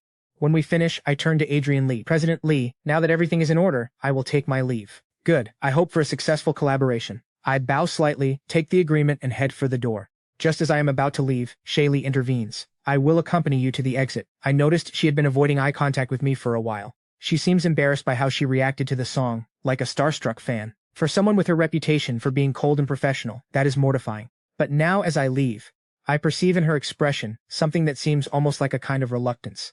Do you not still have work to finish? Mr. Liu is not a child. He does not need you to accompany him to the exit. Before I can even respond, Adrian Lee cuts in from across the room. I understand the situation and smile at Shaylee with sincere gratitude. Thank you for the offer, Deputy Director Lee. I will take a taxi. I will be fine. I turn and walk out. I close the door softly behind me and walk away with a firm step. Inside's office, Shaylee turns to her father like an irritated cat. Dad, what was that? He just delivered the song and you turned around and sent him away? What is wrong with you? Mark Sang, still in the room, wishes to leave. He swallows. I have pending matters. I apologize without waiting. He leaves quickly, slamming the door. Once in the hall, he wipes away sweat. Adrian Lee looks at his daughter and, without raising his voice, speaks with paternal calm. Shay, you are not a child anymore. It is time for you to find someone. I admit Mr. Liu is impressive, but do not forget he has a wife, and as far as I know, a daughter. Shaylee goes silent for a moment and replies coldly, I know that well. I offered to accompany him because you invited him here. That is all. The Ice Queen is back. Even her father is taken aback. That is fine as long as you understand. I have pending work. Adrian Lee retreats, but as he leaves, he peeks in. Seriously, daughter, you are already 26. Really, it is time. Out, understood. I am going, I insist. At the hotel, I am still not looking for flights home and Shaylee calls. Mr. Liu, sorry, my father was quite direct before. I am calling to apologize on his behalf. She sounds cold on the phone. I am surprised she called. I did not take it personally. Adrian Lee was moderate for someone at his level. It was very considerate. I know people like that. I know how it works. Truly it is fine. I found nothing wrong with what he said. Please do not worry about it. At that, Shaylee's voice softens a little. Good, as long as it did not bother you. Are you back at the hotel? I am here. I was about to pack and book a flight home. A brief silence on the other end. Shaylee is back on the line. Mr. Liu, you should stay a few more days. If they pick the song, they will need your input on site. You wrote the lyrics and the melody. No one gets this song like you. My plans to go home vanish. Something hollow opens up inside me. Fine, I will stay. Let me know when there is news. The call ends. I drop the phone and watch the city blur past the window. I miss Jua Jua. Just thinking about her pulls a smile onto my face. Then, like she knew it, my screen lights up with Lily. I pick up. Hey Dad. I am grinning before I even see her face. Yes, it is Dad. Does Jua Jua miss Dad? Yes, she does. Mom wants to know when you are coming back. Back at the apartment, Jua Jua is curled in Lily's lap. She holds the phone with both small hands, talking in her sweetest voice. Lily's face flushes red instantly. She glares at Jua Jua with mild exasperation. It was Jua Jua who insisted. They had to call Dad. Now it turns out Mom is the one asking questions. She did not say a word about that. Tell Mom Dad needs a few more days. I smile in the quiet. Wait, what happened? Jua Jua used Lily as an excuse to bring me back. She does not take the news well and grumbles into the phone. My lips curve. I settle into the bed. Did Jua Jua eat well today? She looks at Lily, then leans in with a mysterious air and whispers. But I prefer Dad's cooking. She says it with total sincerity. Lily listens from nearby and gets so offended, she almost laughs. This 3-year-old is already throwing people under the bus, criticizing her own mother's cooking behind her back. Then she hears me laughing on the other end. Lily's face turns even redder in a flash. She snatches the phone away. Fine enough talking to Dad for today. For the record, I never asked that. I hear the protest and chuckle. I know. How is everything at home? Lily feels a new wave of irritation. She is trying not to laugh.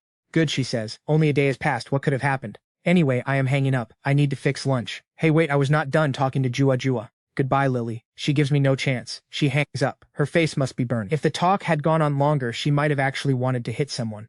Jua Jua still stares at the phone with a bleak look. Lily decides today's lunch will be Jua Jua's least favorite. Simple green vegetables. Kids cannot be picky eaters.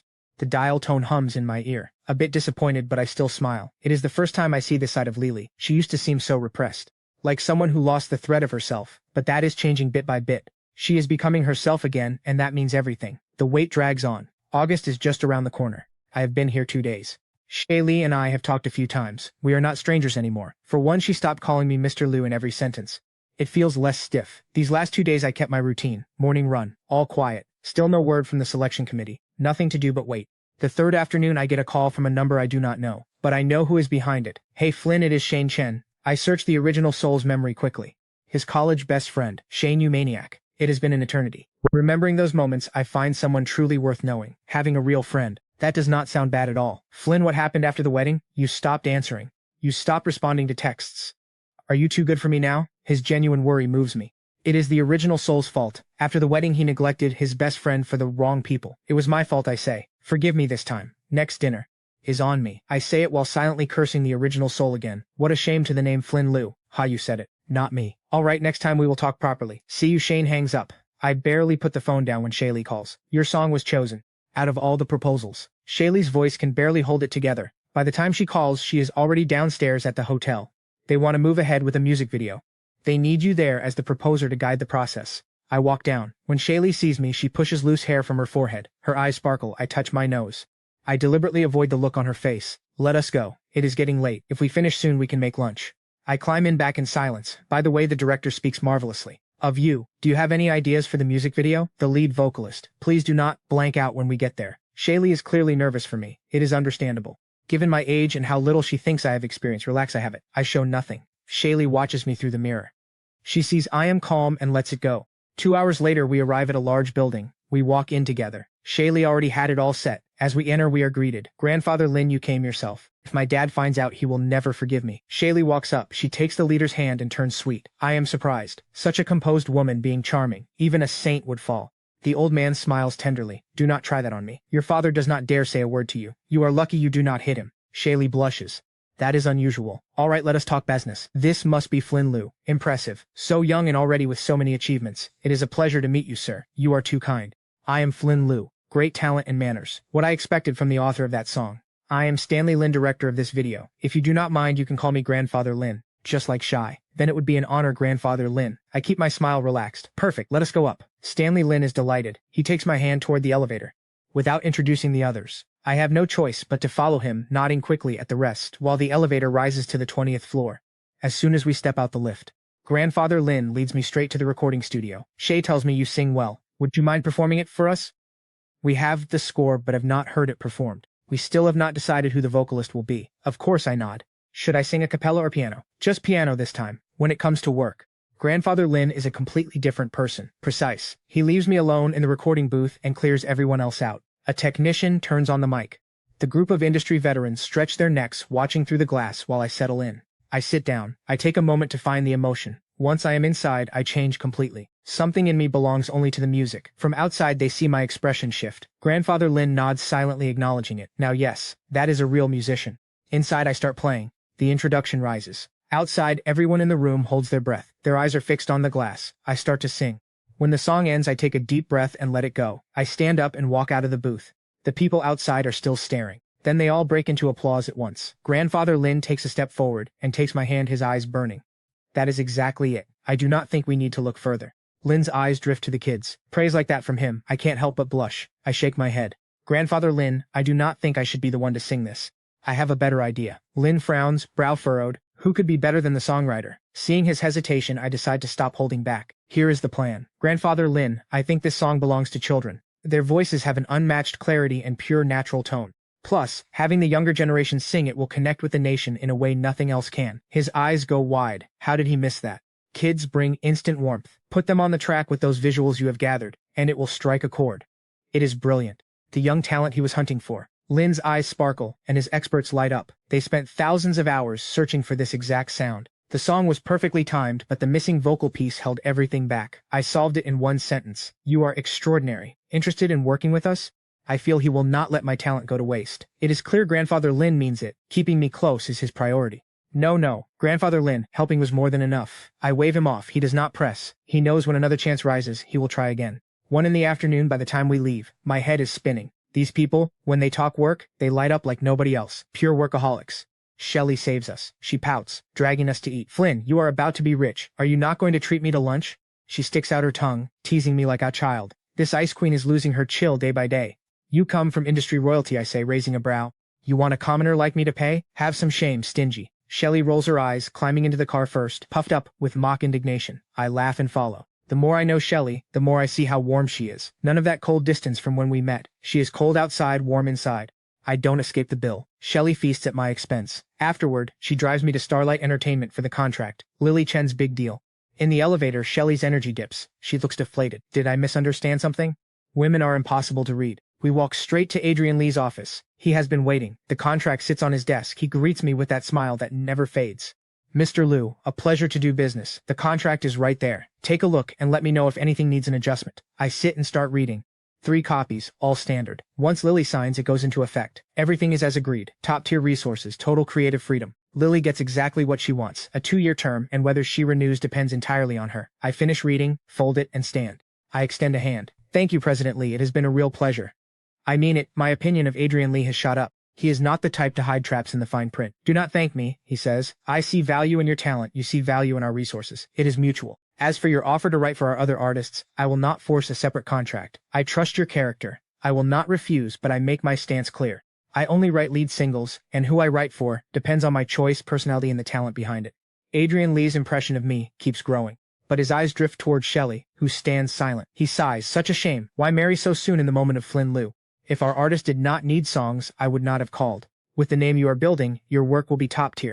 Not everyone will be worthy. Both sides satisfied, the deal is sealed. Adrian Lee changes the subject. Now that it is settled, when do you plan to return? I am not sure, but I answer.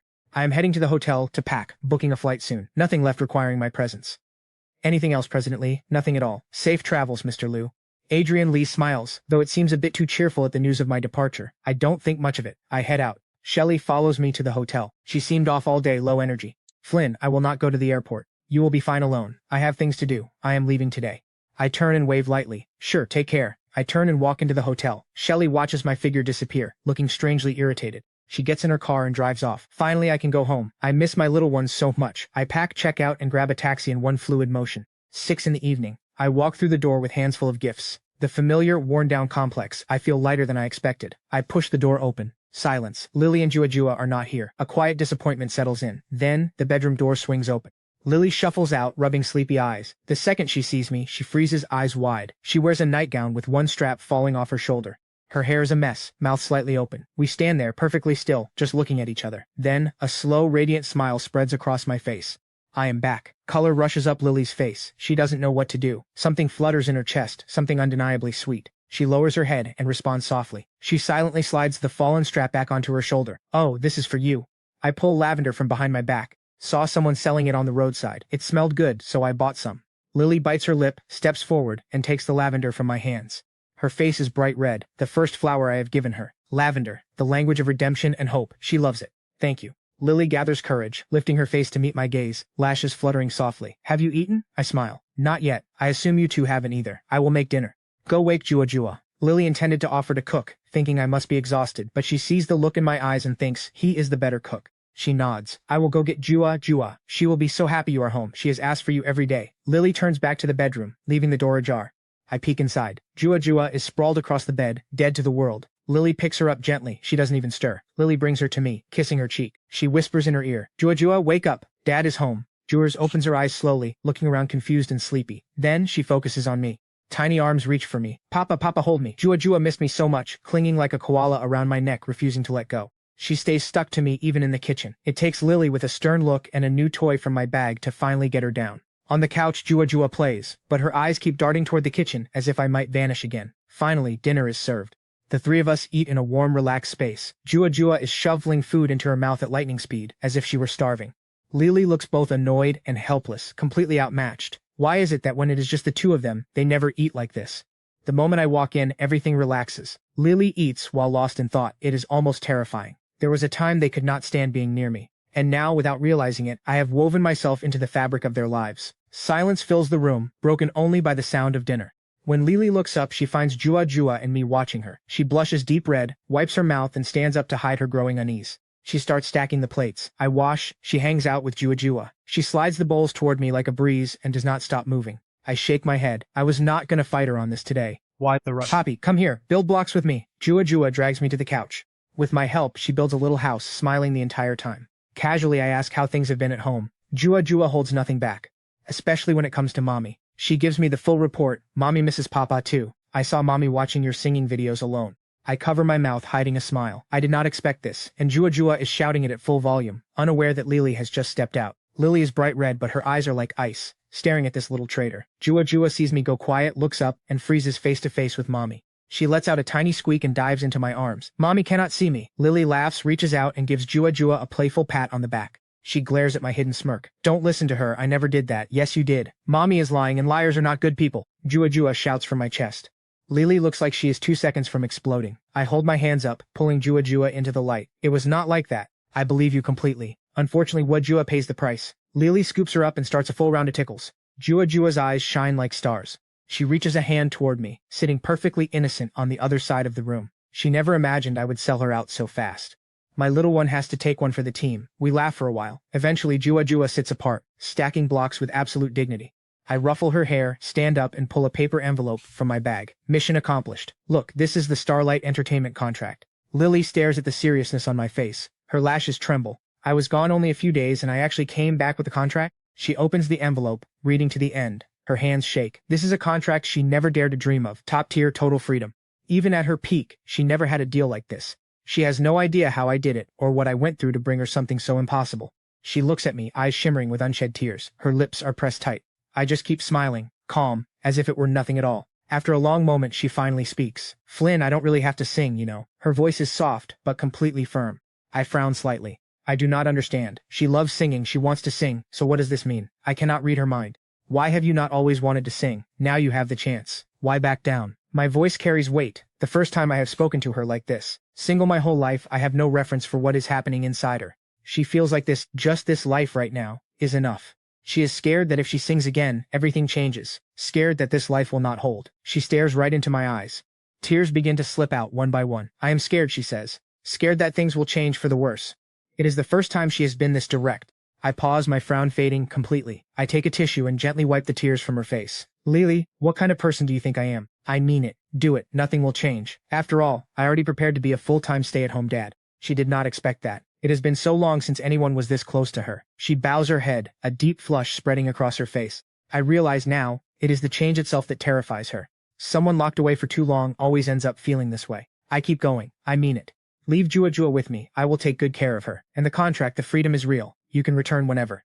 Lily hasn't heard a word. Her mind is still on the moment I touch her face. On the couch, Jua has been watching the whole scene in silence. She can see her mommy's small, helpless smile, and Papa just keeps talking. Jua does not know what is happening, just that mommy is happy. So she launches herself onto my lap, looking up with big wide eyes. Papi, Jua wants to sleep with Papi and Mommy tonight. I turn to stone. Lily's head snaps up, eyes wide, her heart is racing. Please, Papa, please! Seeing that I haven't said yes, she starts wiggling on my lap. I turn to look at Lily. Even her neck has turned bright red. She won't look me in the eye. That depends on Mommy. Lily is so embarrassed she almost collapses. She stands up and heads for the bathroom. I am tired. I am going to wash and sleep. A total retreat. Now it is just Jua and me. I have no idea what to do, but Jua jumps down and wraps her arms around my neck. Mommy said Papa just has to be ready. Lily said that? I stare at the bathroom door, listening to the water running. I take a deep breath. Jua smells like warm milk. I gather my courage, reminding myself this is for Jua alone. After a while, Lily leaves the bathroom, heading for the bedroom. I don't even look back. Just wait for her to leave. I stand there with Jua in my arms, then carry her to the bath for a quick wash. I clean up fast too, and then I walk out with Jua held tight. Only now does my heart start racing. The walk from the living room to the master bedroom feels like forever. I finally cross the threshold, and my mind goes completely blank. 2 lifetimes, and I have never dealt with anything like this. I honestly want someone to tell me what to do. Lily is already under the covers with her back to the wall as if she were asleep. I can't see her expression, but the glow of her ear tells me everything about her state. I close the door softly. The faint click makes Lily's whole body tremble involuntarily. But she doesn't move. Forget it. Being nervous won't help. Just lay down, that actually helps. I place Jua in the middle and take my spot. I pull her toward me, then start a bedtime story. Tonight Daddy is going to tell Jua the story of Snow White. My voice floats softly through the room. Lily's lashes flutter slightly. The storm inside her calms down bit by bit as the story goes on. Without even realizing it, she drifts off to sleep just like her. Jua falls asleep too, carried away by the tale. The night is deep when her breathing becomes steady. Finally, I turn off the light and slide under the sheets. The pillow has a familiar faint aroma.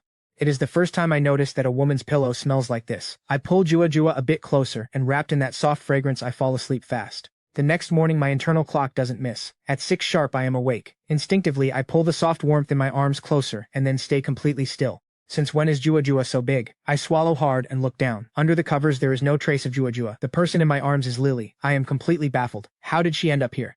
Without thinking I lean in until I am close to her face. I freeze right there, fighting a fierce internal battle. Then I see her long lashes tremble slightly. I sit up at once, carefully sliding my arm from under her neck. I get out of bed with care and head to the bathroom. With a face full of defeat first thing in the morning. What a way to start the day. What I don't know is the moment I leave the room. Lily opens her eyes, exhaling as she covers her face with the sheets.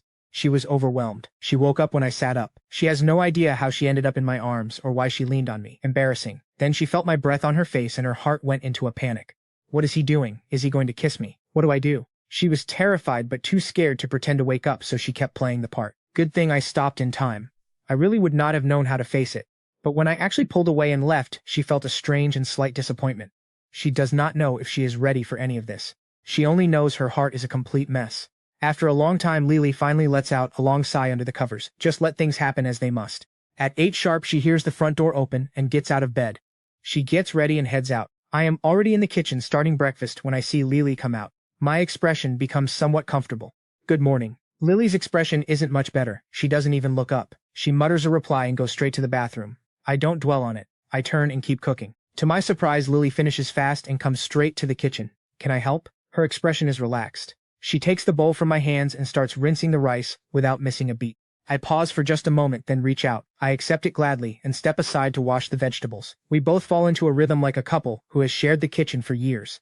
20 minutes later, my son's golden porridge and 2 small dishes are ready. I take off my apron, wash my hands, and enter the master bedroom to wake Jua Jua, who somehow has ended up at the foot of the bed. After a happy breakfast together, I look at Lily. By the way, are you going to register at Starlight at the beginning of August? Lily settles on the sofa blinking. First I will look for Coco and manager Yoon. They will be happy to hear it. Here I am smiling at the ones she hurt most when she left. Beyond her own dreams, that is why she feels she must compensate them and make this right. I nod and ruffle Jua Jua's hair, while my mind is already thinking of something else. What song to write for Lily? This is her comeback. It has to be perfect. Her voice can handle anything. Sweet, emotive, she can pull off any range, which means there are almost too many options. I can't decide. After a while without a clear answer, something else came up. Oh, we should buy a car soon. Actually, make that too. Jua Jua starts preschool in a month. We will have to drop her off and pick her up. Even though Starlight will provide a company car, you will still need your own for daily use. Lily thinks it over. A car makes sense. Before, she never went anywhere. It didn't matter then. But now things are different. Not having one would be a real hassle, but she worries about the money. The earnings from the 2 or 1 videos went into new furniture, and then the trip. She doesn't know how much is left. Jua Jua's preschool fees are coming up too. That is another expense. After thinking about it, Lily sighs in concern. Let's just buy one. You will use it to take Jua Jua. I will have the company car, and I don't need another. We will reevaluate the second when I start earning money again. She thinks that once her music comes out and starts generating some income, then they can think about more things. But then the thought continues, and a shadow crosses her face. She doesn't even know when she will have a song ready to launch. The contract with Starlight is top tier, but includes a creative freedom clause over her music. She doesn't know how he negotiated that. If all resources are covered, why didn't he arrange for songs to be written for her? She barely knows any composers, but the word composer hits her. Lily stays motionless and looks at me sitting there with total calm. He writes songs without her knowing when he learned. One of those viral songs he taught Jua Jua. Instantly I know exactly what Lily's doubt about the car is really about. I dismiss it calmly. Don't worry, you don't have to worry about money at home.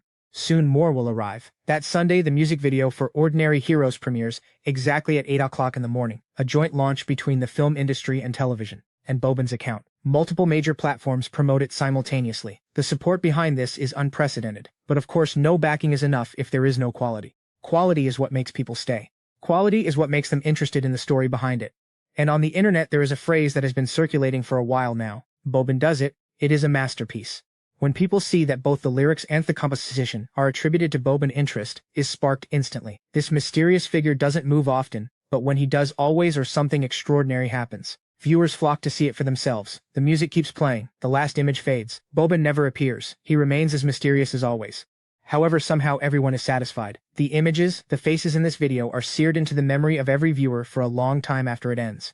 The video. Not a single like, not a single comment. It is as if everyone has disappeared suddenly. At that very moment in the film studio's conference room, Grandpa Lin is watching the data live. He can't understand it. Over 100 million people watching and not a single like. Nobody connects with this. He feels disheartened. He wipes his reddened eyes, struggling to accept what he is seeing.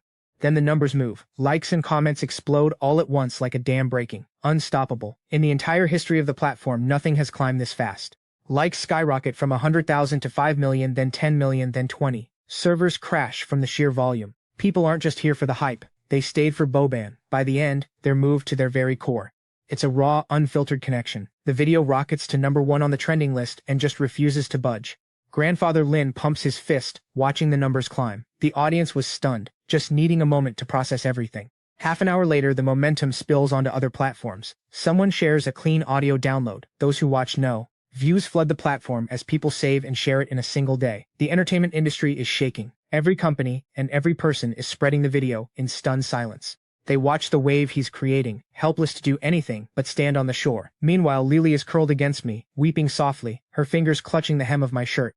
She is soaking the fabric with tears. Looking so defenseless, it makes my heart ache. It is just a video. How did this end in tears, and why does she look like the one who was hurt? Lily finally understands what I was doing during those days I was gone.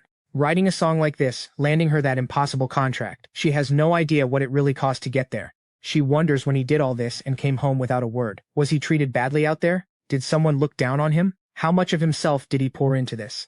On the other side of the city, at Tianmai Entertainment, Lisa Liu's expression is so dark it feels like it could drip. Her representative, Manager Chen, looks no better. The tension in the room is thick. Coco stands not far away, smiling discreetly, clearly enjoying every second of this. Lisa glances at her manager, more convinced than ever that this woman is completely useless.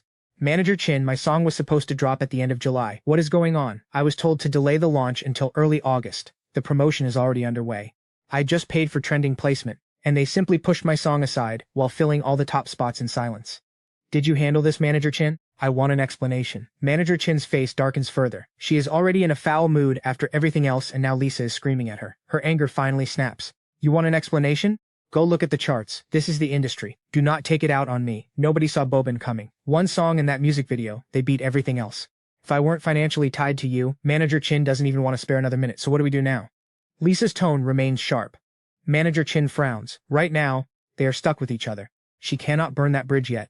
She smiles slowly but not in a kind way. This is what we are going to do. Lisa listens, knowing there is no other choice. She curses Boban in her head. He stole the spotlight that was supposed to be hers. Then, Lisa turns her head and sees Coco trying very hard not to burst into laughter. Her fury doubles. Coco, do you not see what a disaster this is? Come here and do something useful. Her voice is sharp enough to cut. Coco cannot help but stick a finger in her ear. Oh, sorry. My contract ends today. I already submitted my resignation. I quit. Coco says this with a full delighted laugh, crossing her legs and sipping her tea with total peace. Lisa jumps up, pointing a finger. Her face cycles through 3 different shades. For a long moment she cannot utter a single word. Meanwhile, we just finished lunch, the 3 of us, in a great mood. We arrive at the car dealership right on time. Welcome. Do you have a model in mind? The salesman's eyes light up immediately, backed by years of experience. If a family like this walks in together, they are likely buying today. We already researched before coming. Do you have the H9, the top spec version? As soon as he hears the model request, his eyes brighten even more. The top-of-the-line H9 starts at over 300,000 yuan after all the fees. Right this way, sir. We have 2 in stock, Desert Gold and Deep Violet. Which would you prefer to see? The Deep Violet. We decided at home. It has more refinement, better presence. Excellent choice. The Deep Violet matches your wife's elegance. He leads us to the car and starts his pitch. This is the top-spec Deep Violet H9. Have a seat, feel it, for yourself. I laugh softly. I am fine. Lily, I will hold Guagua. You go test it. I notice the instant Lily laid eyes on the car, a visible light. Lily smiles, blushing a little, but she takes Guagua and climbs in. She used to imagine having a car of her own someday. She never imagined it would happen like this. The car is beautiful, elegant lines, with a silent presence. Watching Lily run her hands over the interior as if she cannot let go, I feel truly satisfied. I pull out my bank card and license and hand them over. This is a card payment. The salesman's smile reaches his ears. Of course, sir. I will get you the best price possible. Let me get the paperwork. He returns quickly. We head to the lounge and sit down. For a cash purchase, sir, we can do 385,000 yuan, with insurance and registration included, plus a full set of seat covers and a complimentary car wash. You can pick it up tomorrow. I nod without a word. I enter the PIN. The card goes through. The papers are ready. We agree to pick it up tomorrow morning, and then we leave the dealership in high spirits. We are home by 5 in the afternoon. I walk in, and Shally calls. Hey genius, congratulations. The web is full of that video and your name. You did it. Thanks, though fame wasn't the plan. I suppose your company is doing great with this? I laugh.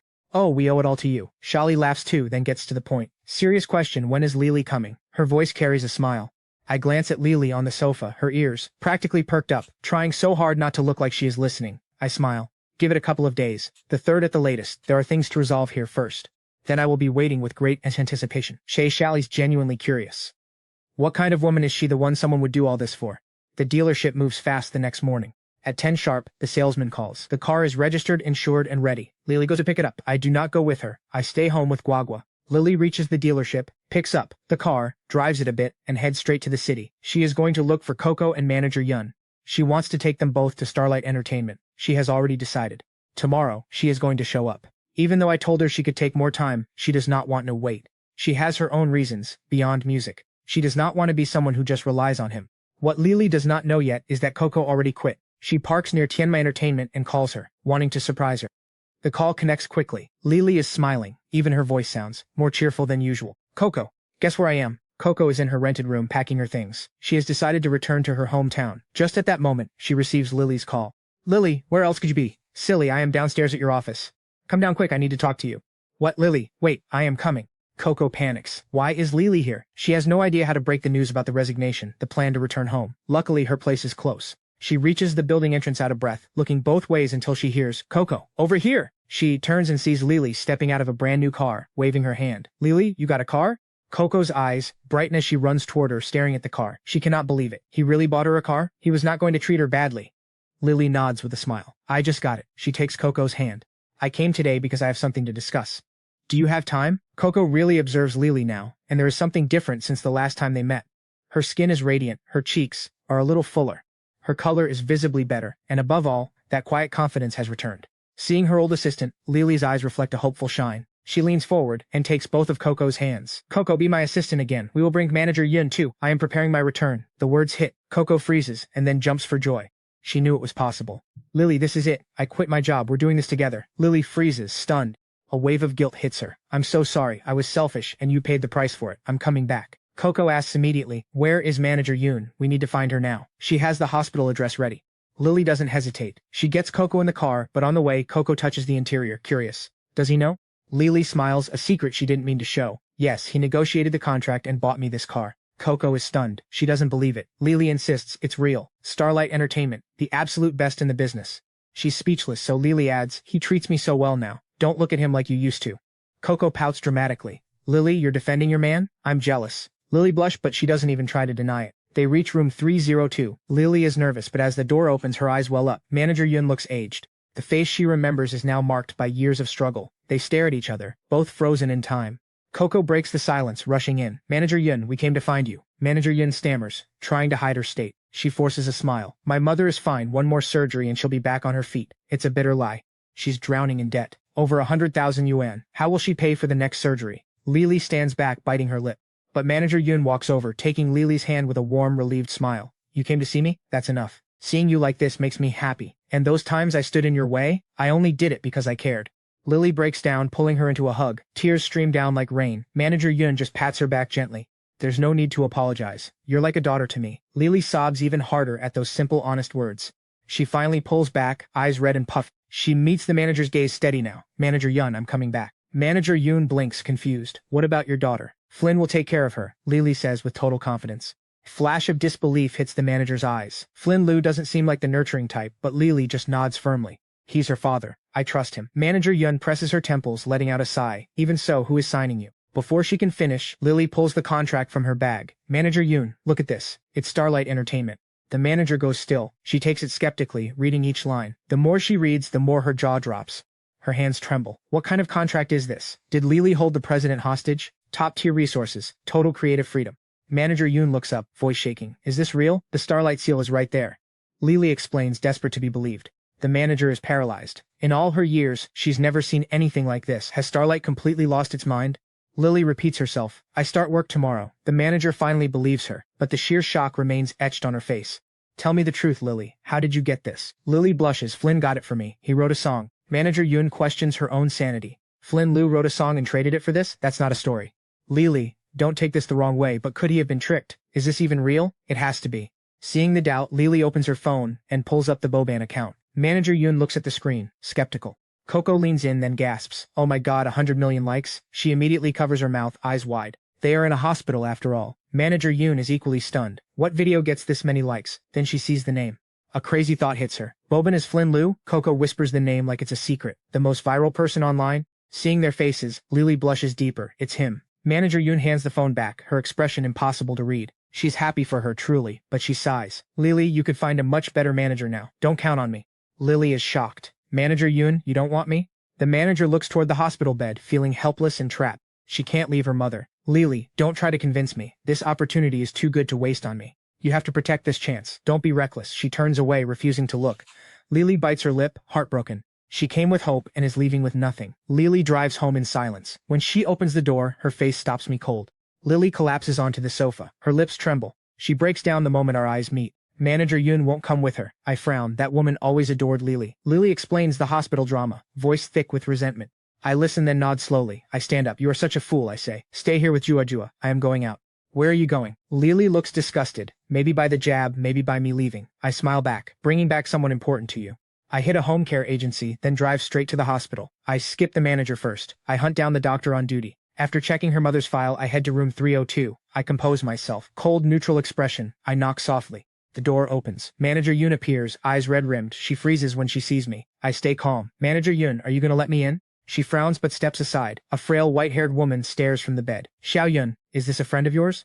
Before Yoon can answer, I walk over and take the elder's hand. Auntie, my wife is Yoon's friend. She stopped by earlier, but you were asleep. The woman's face lights up. A friend of Xiao Yun? How sweet of you. I step closer. Auntie, having her as a friend is a real treasure. My wife talks about her daily. My ears are calloused from it. But she has this job opportunity for Yoon, yet she worries about your health. She went home crying because of it. Manager Yoon's expression shifts. To her, I am the messenger Lily sent. What job? Xiaoyan, what is going on? Her mother does not know the career details. Her eyebrows knot together. Mom, ignore him. There is no job. Yun glares at me, desperate to explain. But the elder is no fool. She tightens her grip on my hand. Young man, what kind of job?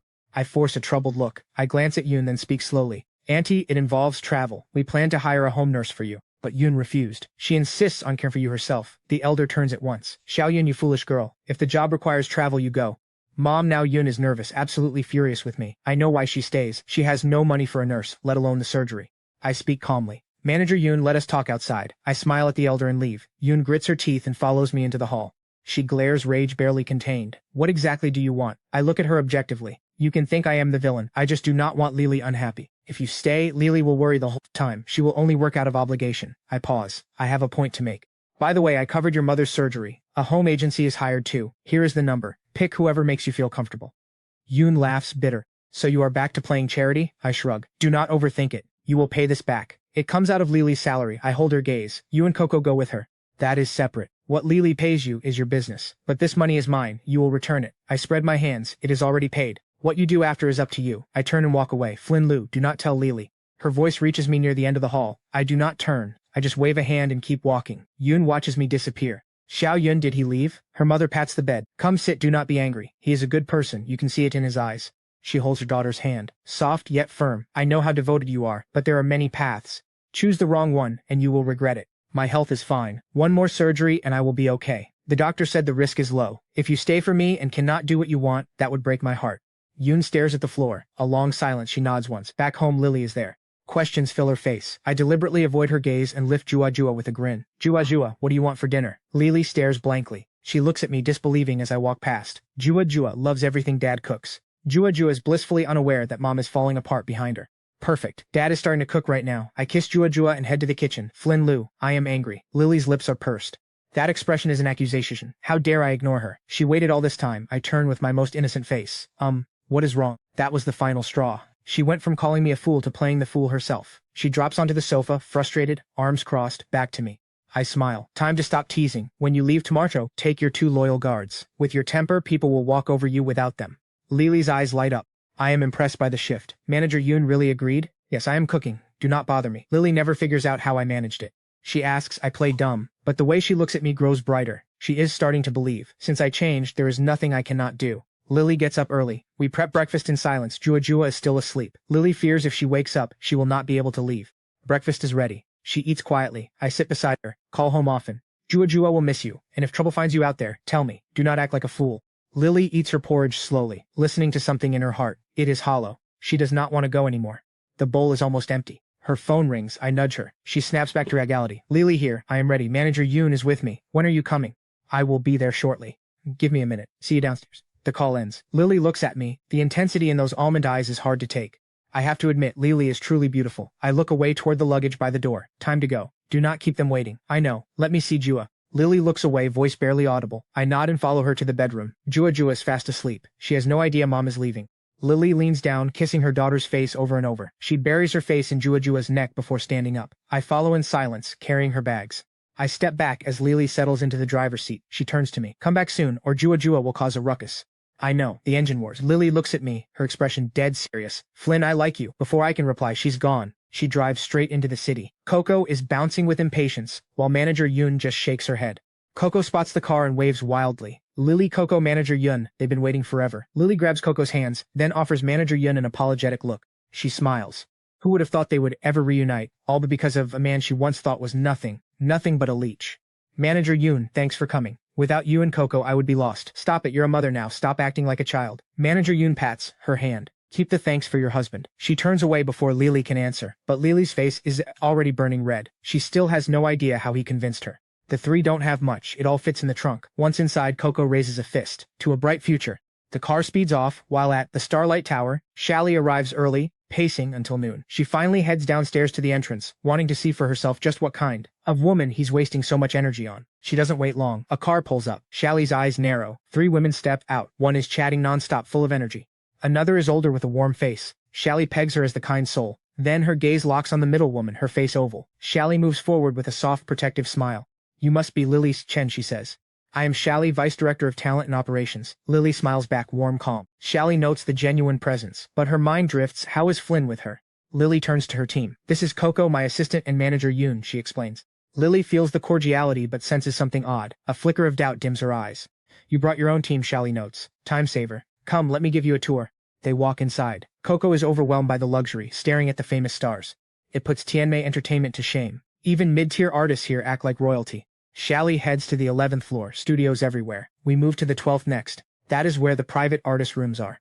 People greet Shally with strange deference. When they look at Lily, there is envy. Lily is confused, Shally is just a director. Even Mark Shang, the head of talent, stops to greet them. Lily feels a bit uneasy. Shally stops at a door. This is your private section. She points to the keypad. It is set to 6-6. Change it when you are ready. The door swings open. Coco gasps. The room is massive, far beyond anything Lily ever had at Tianmei. Coco wants to jump on the sofa, but stays composed while Shally watches and laughs. These resources are top tier. Coco wonders if Flynn Lu might not be so bad after all. As they leave, a woman appears, elegant, heels clicking, trailed by an assistant. She glances at the group, surprised, then greets Shally with effortless warm charm. You came yourself? Yes, but I have a fan event, Shally replies. No need to entertain. Lena glances at Lily once before walking away. Shally turns back, smiling again. Meetings later. Let's hit the apartment first. My treat for lunch, Shally adds. In the elevator, Lily asks quietly, Are you close with Flynn? Shally stiffens. Lily looks down, feeling a strange tug inside. We met when he arrived, Shally says. Working closely on the project was natural. Lily just gives a soft, quiet nod. Coco talks excitedly in the car, but manager Yoon stays silent. Lily is too quiet. You okay, Coco asks. Yoon just gives a small smile. He sees the jealousy clearly. Back home, I am exhausted. Wawa has been crying for hours, calling me a villain. I sing every song I know, but she just kicks and cries. She is genuinely heartbroken. I am stuck. Can I call Lily? No, she would never let me hear the end of it.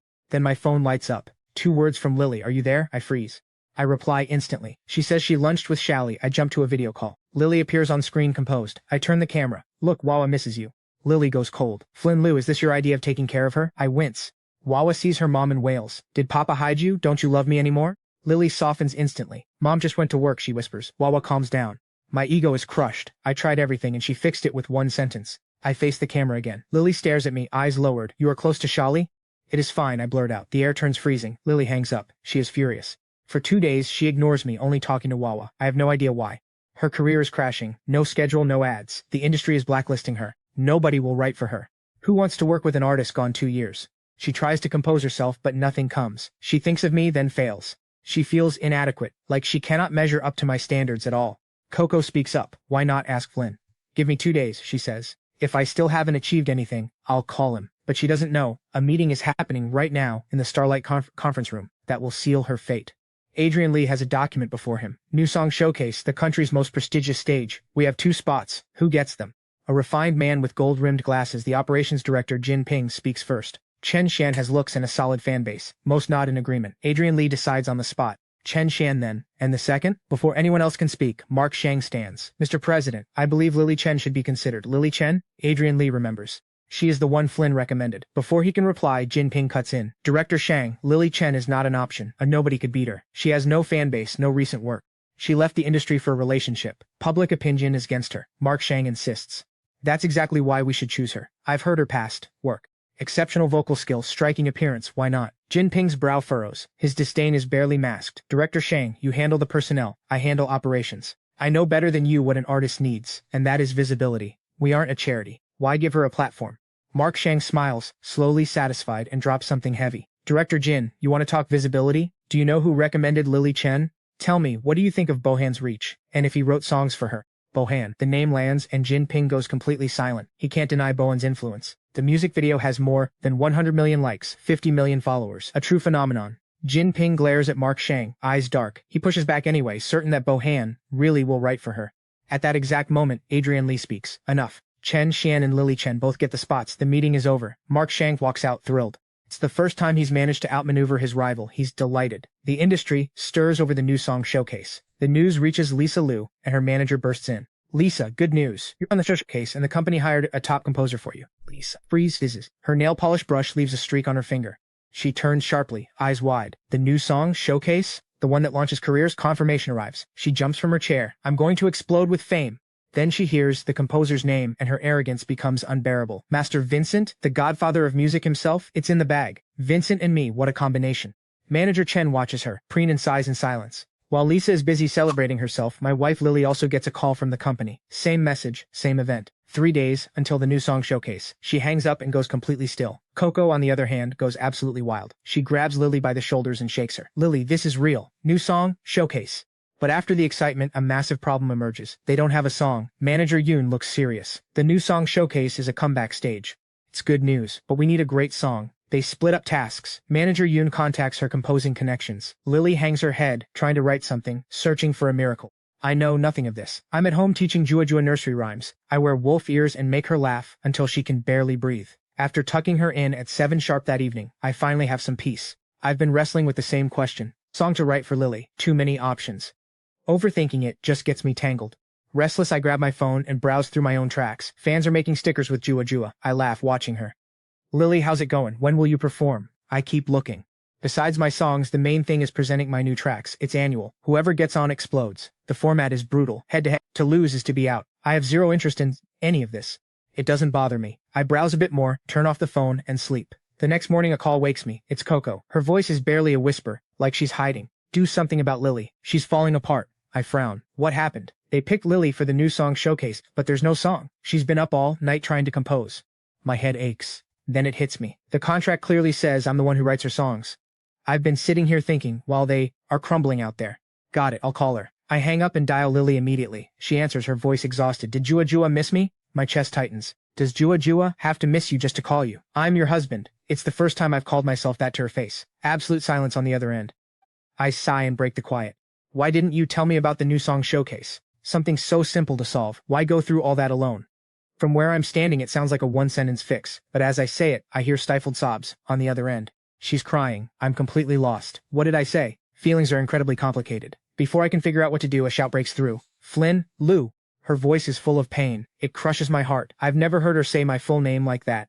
Do you think I'm completely useless, that all I can do is depend on you? I understand immediately that's what has been eating her alive. I didn't realize it at all. I rush to speak, voice soft. I'm sorry. I wasn't criticizing you. I was just worried about you. Before I can even finish, Lily lets out a small broken laugh, hurt but stubborn. Then my voice stabilizes completely. Lily, you and Jua Yawa are the best things that you are my wife.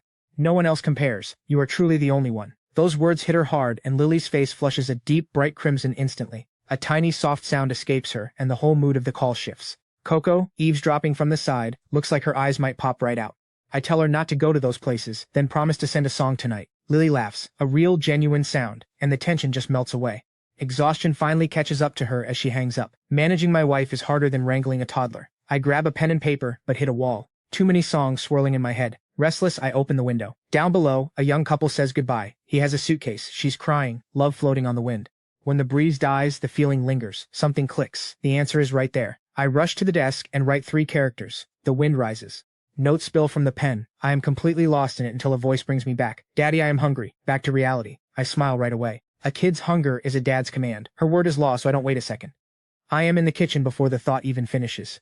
2 hours later, full and happy, we crash on the sofa. That is when Lily's video call comes through. She has dark circles, looking absolutely wrecked. Seeing us lounging around, she immediately puts on the most pitiful face imaginable. Those almond eyes seem to say, I am here working myself to the bone while you two live it up. I cannot resist that look, so I cave. I wasn't slacking. The song is already done. Jua Jua copies me, lifting her tiny hand. I wasn't slacking either. I learned 5 new words. Lily melts completely. Our baby really is the best. Come give mom a kiss, baby. She leans in close and I seize my chance, shamelessly edging even nearer.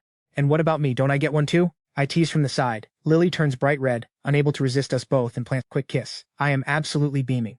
I rush to the bedroom for the sheet music. See, I told you, the song is finished. Lily gives me a look that could mean 100 things, but inside, she is melting. An entire song in just a few hours. This man is truly something else. We chat a bit longer before I snap a photo of the finished score and send it over. I put my phone down to get the baby ready. When Lily calls back, she stares at me through the screen with burning eyes. What? My voice actually falters. She throws my own words back at me. Does something bad have to happen for you to call? I have nothing to say. My wife is beautiful, and she holds a grudge. Then she says something unexpected. What exactly have you been hiding from me? I scratch my head, playing innocent. Lily's face flushes, her voice climbing an octave. I mean your songs. I touch my nose, trying to deflect. What if I told you I just suddenly understood them? She actually believes me. You really wanted to? Lily watches me for a long moment, then stops pressing. She looks at the lyrics and whispers thanks, then smiles with eyes full of confidence. I will not let this song go to waste. The call ends. Lily knocks on Coco's door. Coco's face lights up. Lily, we have a song. Flynn wrote it. Coco realizes immediately she has said too much. Lily gets it. Coco was the one who told her. They also call their manager June. When she hears there is a new song, her relief is massive. These last few days have been nothing but doors slamming shut. Now finally, there is no need to beg anymore. The 3 of them rush to Starlight Entertainment, straight to the 11th floor recording studios. Lily decides she will not leave until it is perfect. Time flies. Coco handles the backing track and writes a solo. Only then does Lily finally step out of the booth. But just as they head out to grab a bite, the door across the hall swings open. A girl steps out, stopping when she spots Lily, then nods in a friendly way. Lily smiles back, but the man behind her is another story. Nose in the air, gold-rimmed frames, radiating pure arrogance. Lily doesn't know him. She turns to leave, but he lets out a cold laugh. No manners. Do you not recognize a superior, Chen? Who is this? June quickly explains. She just joined. How was she supposed to know who you are? So, this man is Jim Pink, and Chen Qian is the artist competing against Lily in the new song showcase. But what no one expected is that Chen Qian has her own agenda. She heard Lily has a song by Bobon. Must be something good. Turns out she is a fan. In the days that follow, Lily leaves early and returns late, practicing with everything she has. June announces Lily's comeback, but the remaining followers are almost all inactive accounts. The announcement goes completely unnoticed. Only a few loyal fans and small media outlets even notice. As soon as they see new song showcase, they think of the traffic. The news spreads online, but most people do not care about a singer who walked away 2 years ago. August 7th. The new song showcase opens at the stadium. Director Ren Xiao is not happy. Bobon's songs have been dominating the trend lists, and this year's event traffic does not compare to previous years. But you cannot postpone a major annual event for just one person. He has no choice but to push forward. If only he could contact Boban to be a judge, the ratings would skyrocket. But what he does not know is that Boban is in the audience, holding a baby, trying his best to stay hidden. I snuck out with the baby without telling Lily, just to support her in person. In my arms, the baby can barely contain herself. She is about to see mom. I look at the crowd, lights everywhere. Not a single one is for my wife. I open the live stream, filled with comments. Not one person supports Lily Feng. 4 favorites are trending, and one of them is Lisa Liu, the woman who tried to frame my daughter. Backstage, the tension is palpable. Lisa Liu's expression is somber. She stares Lily down. What are you doing here? Coco rolls her eyes, unfazed, and says something that leaves Lisa looking ridiculous. Lisa looks at Lily, radiant today, and something from the past resurfaces, the fear of spending years in her shadow. It is as if a queen has returned. She is already scared before a single note has been sung. Just then, her manager speaks. The only thing that snaps her out of it is that Lily Chen right now has nothing. Lisa laughs, composed. Right, how will Lily Chen's compete? I have a track from Vincent. She glares at Lily with contempt. The lights blaze to life and the host walks onto the stage. 4 industry judges take their seats. The competition officially begins. The rules are brutal and simple. 16 competitors. The audience spins a roulette to decide the duels. It is unmanipulable. The screen spins. 8 face-to-face matchups appear. I look at the board and smile. The host's voice fills the arena. Let us welcome the first duel. Lily Chen versus Lisa Liu. A spotlight hits the stage and wife Lily Chen and her rival Lisa Liu step to the center. Finally, a fated showdown. But I see Lily's hands trembling slightly. She is nervous. Of course she is. Lisa's expression is just as somber. She did not expect to face Lily in the first round. The audience erupts in murmurs. Who is this stunning unknown? I can see Lily's nerves from where I am sitting, so I lift the baby as high as I can. In that moment, she becomes the most enthusiastic cheering sign in the world. Her little face is one huge smile. Mommy, you can do it. Lee sees them from the stage and covers her mouth. Every trace of nerves vanishes. Her eyes fill with a glow that was not there before. She smiles, eyes curving, and that sweetness melts the entire audience in a single instant. They announce that Lily will sing first. Dim lights, a single spotlight illuminates her. The intro starts, the arena falls silent, the title appears, the wind rises. Credits, Bobin. The whole arena holds its breath in unison. This unknown singer got the most mysterious name in music to write for her. Backstage, Lisa Lu's jaw drops. Her hands shake and she cannot stop it. Then Lily's voice rises, pure and ethereal. Once I found myself lost in the vastness of this world, and I lost myself in love. The melody is beautiful and sinuous. Everyone is submerged. Lily gives herself over completely. Her gaze sweeps the sea of people, finding one spot in the crowd, down below, where her two most important people are. Everyone, both in the arena and watching from home, is completely moved. Familiar yet distant faces pass through their minds. Pausing in that zone of their youth they have never managed to forget. That is what this song is. It stirs the wind they buried, that call of youth. Backstage, a dry thud. Lisa Lu collapses to the floor, shaking. The courage to step onto that stage has abandoned her completely. Lily, with impeccable technique and an unstoppable song, has shattered Lisa's pride. Manager Chen offers a hollow smile, outclassed in skill, simply outclassed in skill. Even the judges cannot hide their admiration. The music ends. Silence. Lily looks at the audience, not quite sure what to do with herself. I open my eyes slowly. I see the uncertainty on her face and smile. Then the baby claps with all her might for mom. Instantly, applause erupts. The audience gives Lily the greatest support the arena has ever heard. At the same time, the wall of comments on the live stream is completely saturated. As expected, Bobin always delivers. I am crying. Not only did the wind rise, this is a tornado. In this moment, nobody remembers the rest. The live stream is overflowing, just as expected. Bobin always delivers. I am crying. This isn't just the wind rises, it is a full-blown tornado hitting the stage. Nobody remembers the others, let alone Lily Chen. They came for filler, they got a knockout in the first round. Lily bows deeply, steals one last look at us, then leaves. The competition keeps moving. Next up is Lisa Lu, somehow dragging herself back up. She watches Lily pass by backstage, feeling nothing but total defeat. She doesn't know how she makes it onto that stage. The music kicks in, she reacts on reflex, but she is half a beat behind from the start. Boos rise up, panic spikes. Her pitch drifts by the end. The scattered applause makes her want to crawl into a hole. Director Ren doesn't care about the ratings. I am already at 5-0. A sweep. Lily texts me to meet at the back exit. I grab Jua and we head out early. Backstage, as soon as Lily appears, Coco lunges at her. It is okay, no more tears. From here on, things only get better. Lily hugs her back, her gaze steady now. Let us go, Flynn is waiting at the gate. Night has fallen. As Lily crosses the street, she spots me on the other side, standing under a streetlight with Jua in my arms. A wave of something pure hits her. Happiness. It is insufferably warm. Mommy Jua breaks free and runs. Lily crouches instantly, hugging her daughter tight. I walk over, smiling. The surprise was worth it. Lily's cheeks flush as she looks at me, her eyes curving into crescents. Yes, it really was. Unseen, Lisa Lu watches us.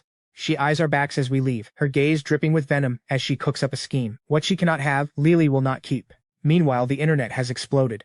Everyone is asking where Bobin found a hidden gem like Lily Chen. They click her socials, finding only a comeback announcement. 2 years ago, she was a rising star, then a scandal hit. As soon as that detail leaks, the tabloids swarm. The internet splits in two. Some say if she quit, she should have stayed gone. The music is good, her private life is nobody's business. The argument rages until someone drops the one question that changes everything. Just tell me, is the song good or not? Silence from the critics. The best they can manage is, anyone could make that sound good. Just then, Starlight Entertainment drops a single announcement that silences the web, not only congratulating Lily on advancing but dropping a bombshell for the next round. Lily will perform another Bobin track, followed by a full album written entirely by him.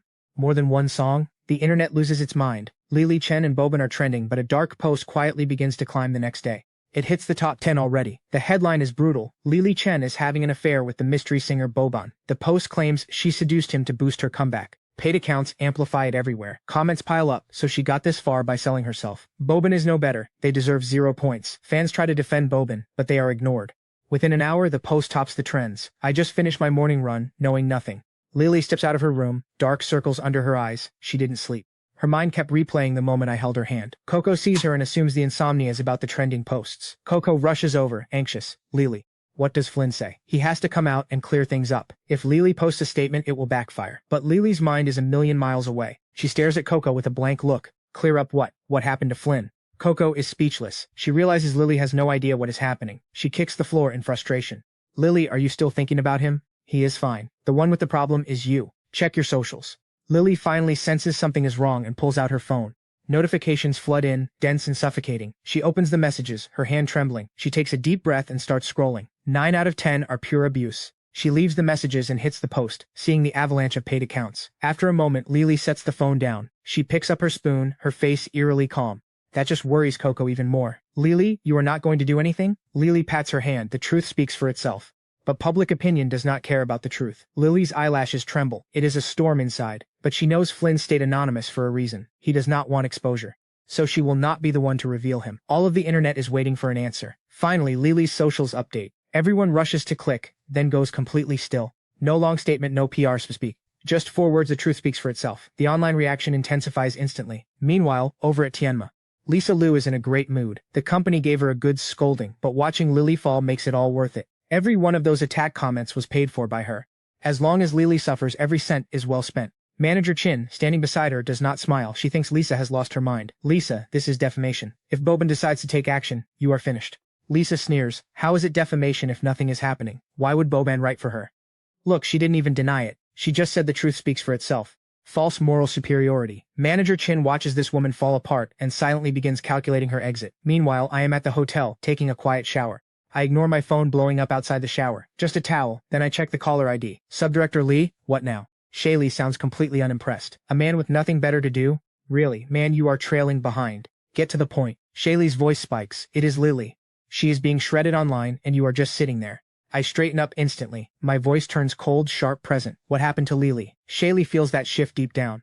I become someone else entirely. She exhales quiet and cold. Check the trends yourself. She hangs up. Headlines hit me like a physical blow. My expression darkens. I scan the comments. My face turns cold as iron. I let out a sharp, jagged laugh. They think they can trample my wife, and this woman, she kept it all to herself. I need to stand in front of her. Ask if she even sees me as her husband. But first, let's play for real. Lisa Liu never sees the turn coming. I am done being the man she dismissed as a leech. She barely has time to gloat before the panic sets in. She cannot fathom how Boban is the same guy she threw away. By 10, the internet is still reeling from Lily. Then Boban's video account explodes. 50 million followers. Zero promotion. The fans are doing all the work. Boban is finally showing his face. Nobody saw this coming. Everyone freezes as they click. This is not a clarification. It is a declaration of love and a declaration of war. My expression is dead serious. Hey everyone, I am Boban. I woke up to some nasty rumors about Lily Chen. People questioning why I write for her, spreading lies about an affair. I have one question. What is wrong with writing for my wife? She chose to stay silent, but I don't have that kind of patience. I wanted to be private, but enough is enough. Let's put the cards on the table. My name is Flynn Liu. Lily and I have been married since we left the industry. Now you know, and to whoever posted this, and every account that boosted it, I have gathered all the proof. Expect legal notices. The internet goes dead silent, all that drama, and they were married the whole time. Nobody guessed Boban was Flynn Liu. Fans are exploding. No more lies. The haters should open their eyes. Starla's legal team drops the hammer. They are tracking every single defamatory post. Legal notices are already out for the original author and the media accounts. Every relevant account is getting banned. The platform explodes. People notice the trending posts are disappearing. The original poster nuked their account. The platform confirms 1,500 accounts wiped for spreading lies. The internet isn't a lawless wasteland. With that official statement, my video hits number 1. Lily jumps to number 2. 2 phrases dominate everything. The most devoted husband. And the truth speaks for itself. People are spamming my words. Meanwhile, Lily knows nothing. She is sitting with Guagua, watching cartoons. Then Coco storms in like a typhoon. She is shaking with excitement, shoving her phone in Lily's face. Lily, look, he posted a video. Lily looks up, totally lost. Coco stomps her foot. Lily, you are too good for this world. You should learn from Flynn. He doesn't hesitate. Lily takes the phone. That familiar commanding voice fills the room. Her mouth goes slightly open, pure shock. Coco keeps going. They are calling him the ultimate devoted husband. A soft warmth blooms in Lily's cheeks. Something sweet stirs inside. Who wouldn't want to be protected like that? She walks away to her room, needing space. She is alone, staring at the call screen, hesitating. What should she even say? She flops face down on the bed, burying herself in the sheets, kicking her legs like a kid. Finally, she gathers the nerve to call. My voice hits instantly. Hey, her face is pressed into the pillow, burning red. What are you doing? I just laugh. What are you doing? Practicing suffocation. Lily lets out a scream, jerking her head up. Total panic. How did I know? Then she sees the screen. She accidentally started a video call. She freezes, staring at me. I touch my nose, smiling, unexpectedly adorable. She makes a tiny, helpless sound and dives back into the pillow. How embarrassing. Her voice is muffled. Don't laugh. I catch the hint and stop. Okay, I am not laughing. I am almost there. Are you coming to get me? Lily finally lifts her head. Those almond eyes are bright. She doesn't ask about the video. Some things don't need to be asked. I bring it up myself. My voice drops. They were tearing you apart. Why not tell me? What do you really think of me? Lily stays silent. The question hangs in the air. She doesn't even know how to answer. She likes the man he has become, the way he cares for her and Guagua, but the past makes opening up so hard. Silence. A long, heavy silence. My voice comes back, lower, stepping back. It is okay if you don't want to say it. I am downstairs. The call drops. She hears that tone in her head, and her chest stings like a needle. Did she disappoint me? She bolts off the bed. I am in the car, sitting in silence, staring out the window. Lily gets in, but I don't start the engine. She looks at me. I feel sorry. I turn, catching her bloodshot eyes, and a quiet ache hits me. Did I ever even have anything to lose? I whisper that I don't forgive her. The truth is, I am not the Flynn Luke you think you know, so stop feeling guilty. But Lily stares at me, asking if I really am Flynn Luke. I freeze. She asked me that same thing on the Ferris wheel. I scratch my head, telling her I am Flynn Luke. Then you are exactly who I think you are. Her confidence leaves me cold. I clench my fists. Finally, I say the thing I feared most. I am terrified. Scared that one day you won't need me anymore. Lily interrupts, her eyes filled with something tender and painful. She takes my trembling hand, holding it firm, and leans into me. She says it clearly, one word at a time. You are Juajua's father, and you are my husband.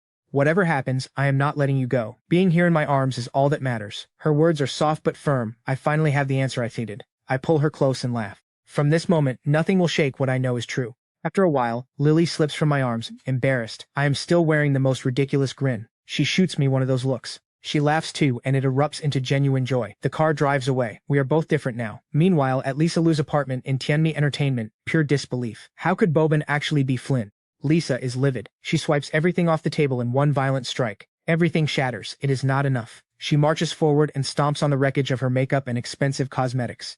Among the debris lies a legal notice from Starlight Entertainment. She has been exposed as the source of the smear campaign. The person who posted it saw their world collapsing and sold her out immediately. The company has placed her under mandatory suspension. She knows she is finished. Not far away, Manager Chen watches with quiet satisfaction. Flynn Lu is Flynn Lu after all. He hit it so well. She cannot help but marvel. Who could have imagined the man everyone despised 2 years ago would become one of the most talked about names in the country? Lily Chen really knew what she had right in front of her. I refuse to accept this. Lisa breathes heavily, her eyes bloodshot. Manager Chen, give me your phone. Manager Chen gives her a cold, distant look. What exactly are you refusing to accept? Can you sing better than her? You are not as pretty. Even your taste in men does not compare. What is there to reject? The words land like shards of glass. Lisa whips her head around, glaring. Manager Chen does not flinch. I said nothing wrong. Once they lock you away, the contract ends. The company has already discarded you. Why? Lisa grates out. Because a company needs people who bring them value. You do not have any left. Manager Chen looks at her and says the most honest thing she has ever told her. When you get out, find a good man and settle down. Stop fighting battles you cannot win. Lisa lets out a hollow laugh. Should I thank you for that? She smiles finally. The mask has slipped between them. Then Lisa's smile transforms into something unsettling. Manager Chen, lend me your phone. We are going to finish this properly.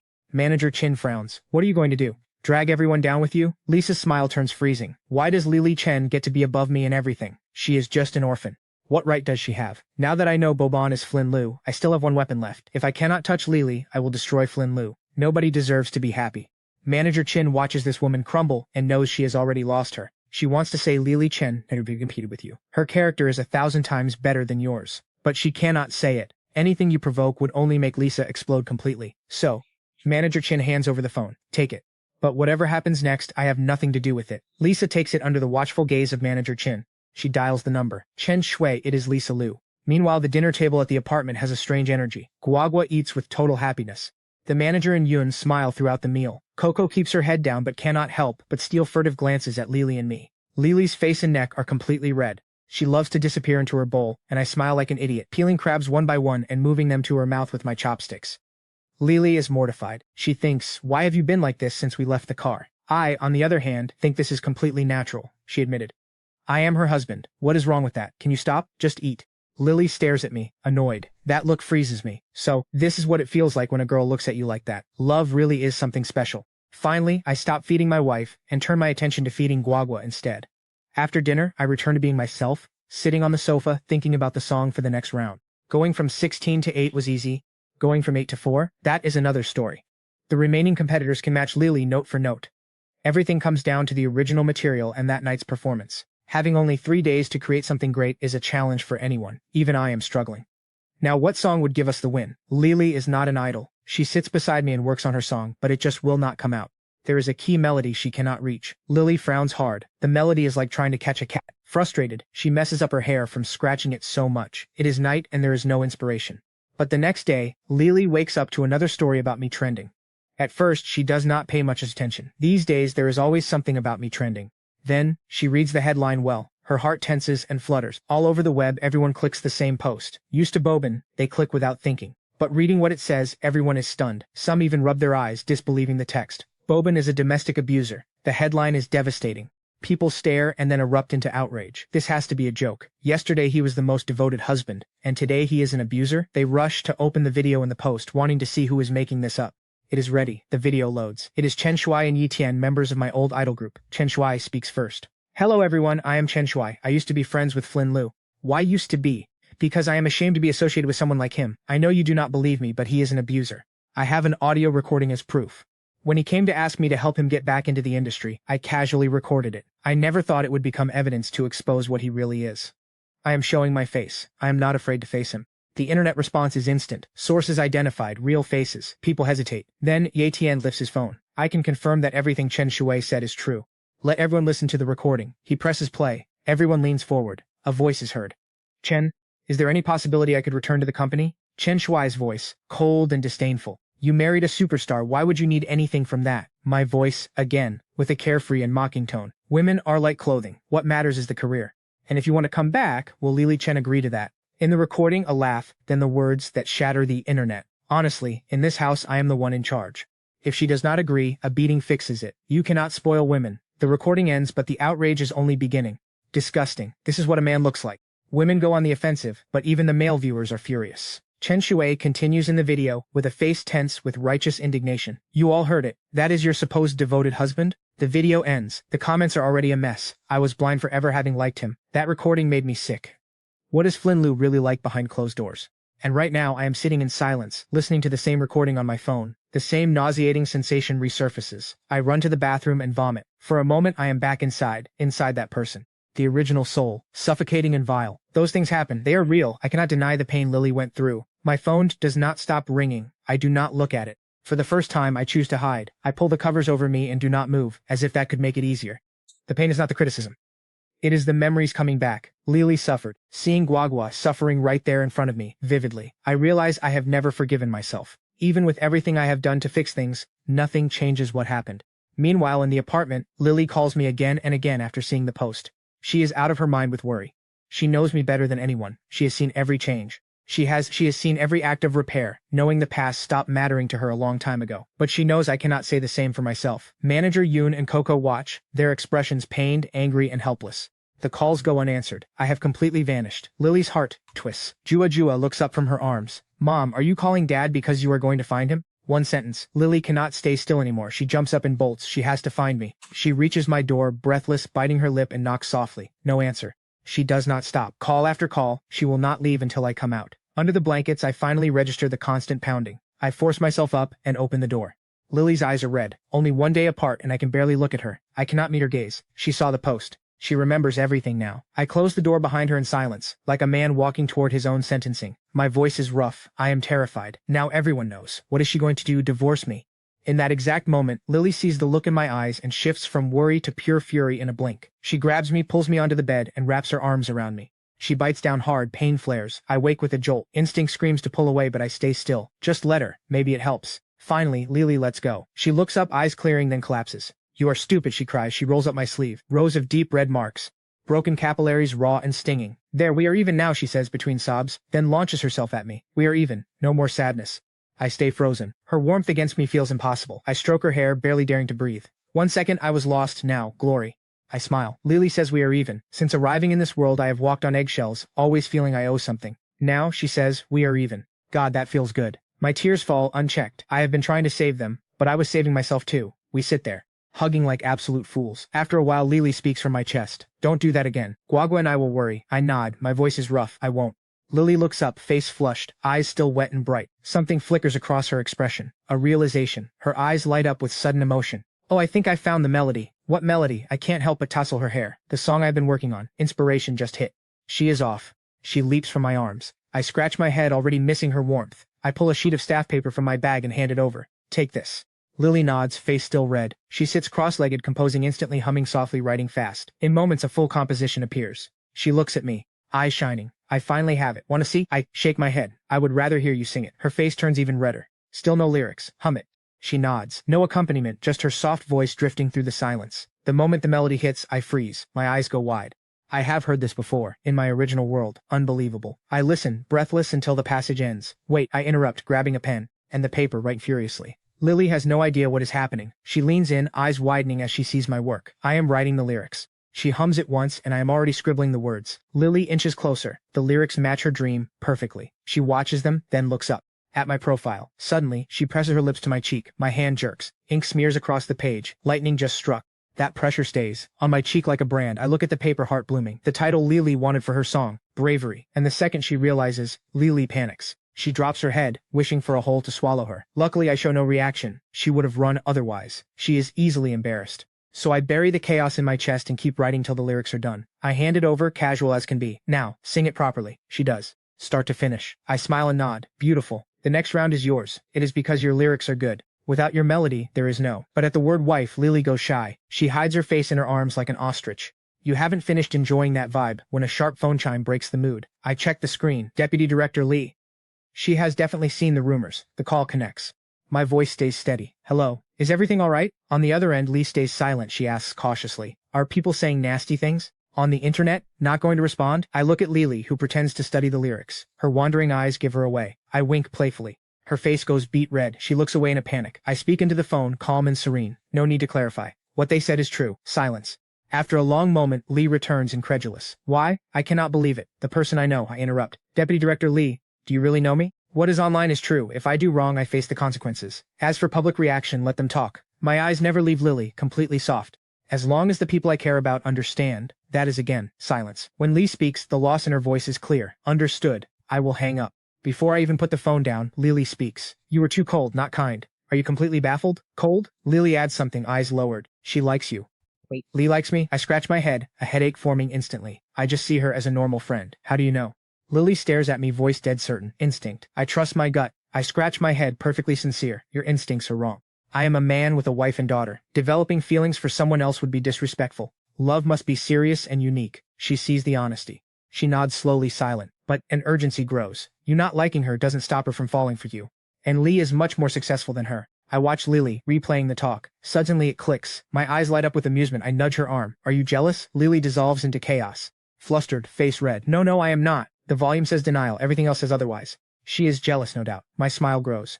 I watch her, and the more she tries to hide it, the more nervous she gets. Embarrassed, indignant, until she can't hold my gaze. She drops the score. Okay, yes, I am jealous. What else would you be, when someone that beautiful is interested in you? My smile widens. I lean in, voice low and deliberate. Then let me fix this. That would stop the jealousy? My face is so close my breath hits her skin. Lily's heart becomes a drum, hammering against her throat. And then, under my gaze, she slowly closes her eyes, lips barely parted. Something snaps in my chest. I close my eyes. I lean in. Soon, Lily enters, the top 8, fighting for a spot in the top 4 at the new song showcase. She is practicing at Starlight. I am back at the apartment alone, with manager Yoon and Hwa. The feelings toward me are complicated. Grateful for the change, but they haven't forgotten the past. Yet, seeing me care for my wife and daughter brings them peace. She says Lily's at the office. I decide to take Guagua to surprise her. Online, the criticism continues. There is even a group dedicated to condemning me. People expect Lily to use this chance to leave. But then, Lily's social media updates. A pinned post. Finding a good person in this life. What fortune. When a person corrects their mistakes, all who witness are enriched. So too, my heart. 2 sentences, the net explodes. You arrive at Starlight with Guagua and run into Shenyan. She is a massive fan of Lily and finds you unexpectedly kind and down to earth. She asks for an autograph before you head to the recording studio. Through the glass, Lily is completely lost in her song, and you watch her with pure warmth. When the music stops, Lily spots you both and lights up. She calls you husband, sounding sweet and shy. The second round of the new song showcase begins with massive anticipation. You and Guagua arrive wearing masks to keep a low profile. Lily's opponent is Xiaofei Bai from Shenxi Entertainment. Before the round, the audience starts shouting. They demand to know if Lily wrote that social media post herself or if she was pressured. Lily finds you in the crowd, her gaze locking onto yours. She says, I like Flynn Liu. He is a good person and it is fate. The title Courage appears on the screen, lyrics by Fly Me to the Moon, composed by Lily Chen. The intro begins. Lily pours everything she has into the song. Each line hits like a confession. The audience and those watching online are stunned. This is not a public trial, it is a declaration of love. As the song ends, the narrative flips completely. Everyone applauds as Lily moves to the top 4 by an overwhelming majority. Starlight Entertainment issues a statement confirming you were never abusive. You both chose each other. That night, you walk through the streets, holding hands, visiting food stalls, and heading to the cinema. You steal a kiss in the theater, leaving her blushing for the rest of the film. There are still small misunderstandings and moments of friction, but your feelings only accelerate. After dropping Guagua home, Lily stays back to prepare. You work on getting Guagua into preschool. You missed the deadline, but, with Boban backing you, Guagua is admitted into Chonghua kindergarten without a hitch. Meanwhile, a plan is forming. Jinping, the disgraced former executive from Starlight, has allied with the new song showcase judges. Wade Wong and Rita Ran are out for revenge. Their plan is to rig the next round so Lily loses to Chen Xian. They even recruit Vincent, the so-called godfather of music, to write for Chen. New song showcase round 3 top 4-2. Lily versus Chen Xian. The host Chen Shue stirs the pot, asking Lily if the new songs were actually written by her. Lily handles it without missing a beat. For the competition, Lily performs A Sea of Flowers. The stunning intro transports the audience to another world. The performance is intimate and devastating, like a private concert just for them. The applause is thunderous. In comparison, Shen Zhen's sweet pop song is pleasant enough, but pales next to A Sea of Flowers. Then the voting goes wrong. Gary Gao votes for Lily. Sebastian Chu casts a goodwill vote for Chen Xian, but Wade Wang and Rita Ran also vote for Chen Xian, giving her the lead. The stadium erupts in cheers, then accusations of rigging fly. Suddenly Sebastian Chu stands up. Excuse me, I need to interrupt. There is a problem with this vote. I owe Lily Chen and everyone here an apology. I am sorry. I received a message from Starlight Entertainment Operations Director Jim Pink. He told me that both Chen Xian and Lily Chen were under contract with Starlight, and if the gap was too large, I should give a sympathy vote to Chen Xian so she would not lose so badly. But that vote instead pushed Chen Xian ahead. I take full responsibility for my actions. Lily Chen has been wrong today. I resign from my position as a new song showcase judge, effective immediately. Chen Xian withdraws from the competition, admitting Lily's superiority. After the truth is revealed, Director Ren Cao announces an emergency. The vote will be repeated, and all complicit judges will be removed. Lily advances. Later, Jinping is fired from Starlight Entertainment. The compromised judges are publicly disgraced. Vincent is furious that his song lost to mine. He challenges me publicly online, issuing a formal statement to settle it in the finals. The challenge sets the internet on fire. The media goes wild with the story of the old guard versus the new blood. I do not back down. My response is simple. You want to fight, then let us fight. Shenchi Entertainment moves fast, bringing in Vincent to write for their finalist, Miao Onion. The theme for the final round is pain and horror. For Vincent, who spent his career in this genre, it is a gift from heaven. For me, it is completely new ground. Lily is deeply worried, but I act completely calm. To find inspiration, Lily even watches horror movies with me, and ends up getting much more scared than I expected, which inadvertently brings us much closer. The next day, I present the finished song. The final night, the whole country is watching. Miao Anyun takes the stage first, performing Vincent's Lament. The first half portrays the suffering of a cancer patient, with heartbreaking detail.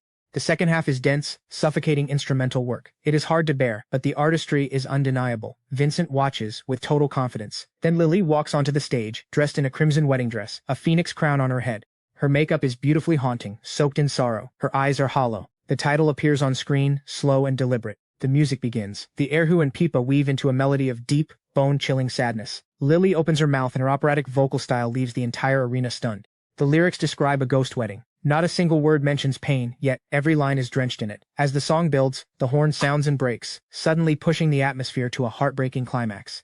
The cold seeps into the bones of every audience member. Hair stands on end. Everyone holds their breath. Lily's unflinching performance earns her the internet title of the most beautiful ghost bride anyone has ever seen. In the end, it is a total victory. Lily wins 4-0 in judge votes and takes 88% of the audience vote. An overwhelming victory. Vincent is completely defeated. He keeps his word, gives up the title of music godfather, and issues a public apology. After the competition, I find Lily outside. She tells me Coco left and she forgot her apartment key. Without saying anything more, we end up in a hotel. There is a palpable tension between us. We do not say a word. I come out of the shower to find Lily crying. She opens up completely, saying she does not feel worthy of me. The closer she gets, the more she fears losing me. I cup her face in my hands gently and tell her, I used to feel exactly the same way. She was the one who made my heart move for the first time. All of this, every part of it, was the best arrangement the universe could have made. My words turn her tears into laughter. We hug tightly. In this moment, we finally understand each other completely. Two hearts without reserve, finally united.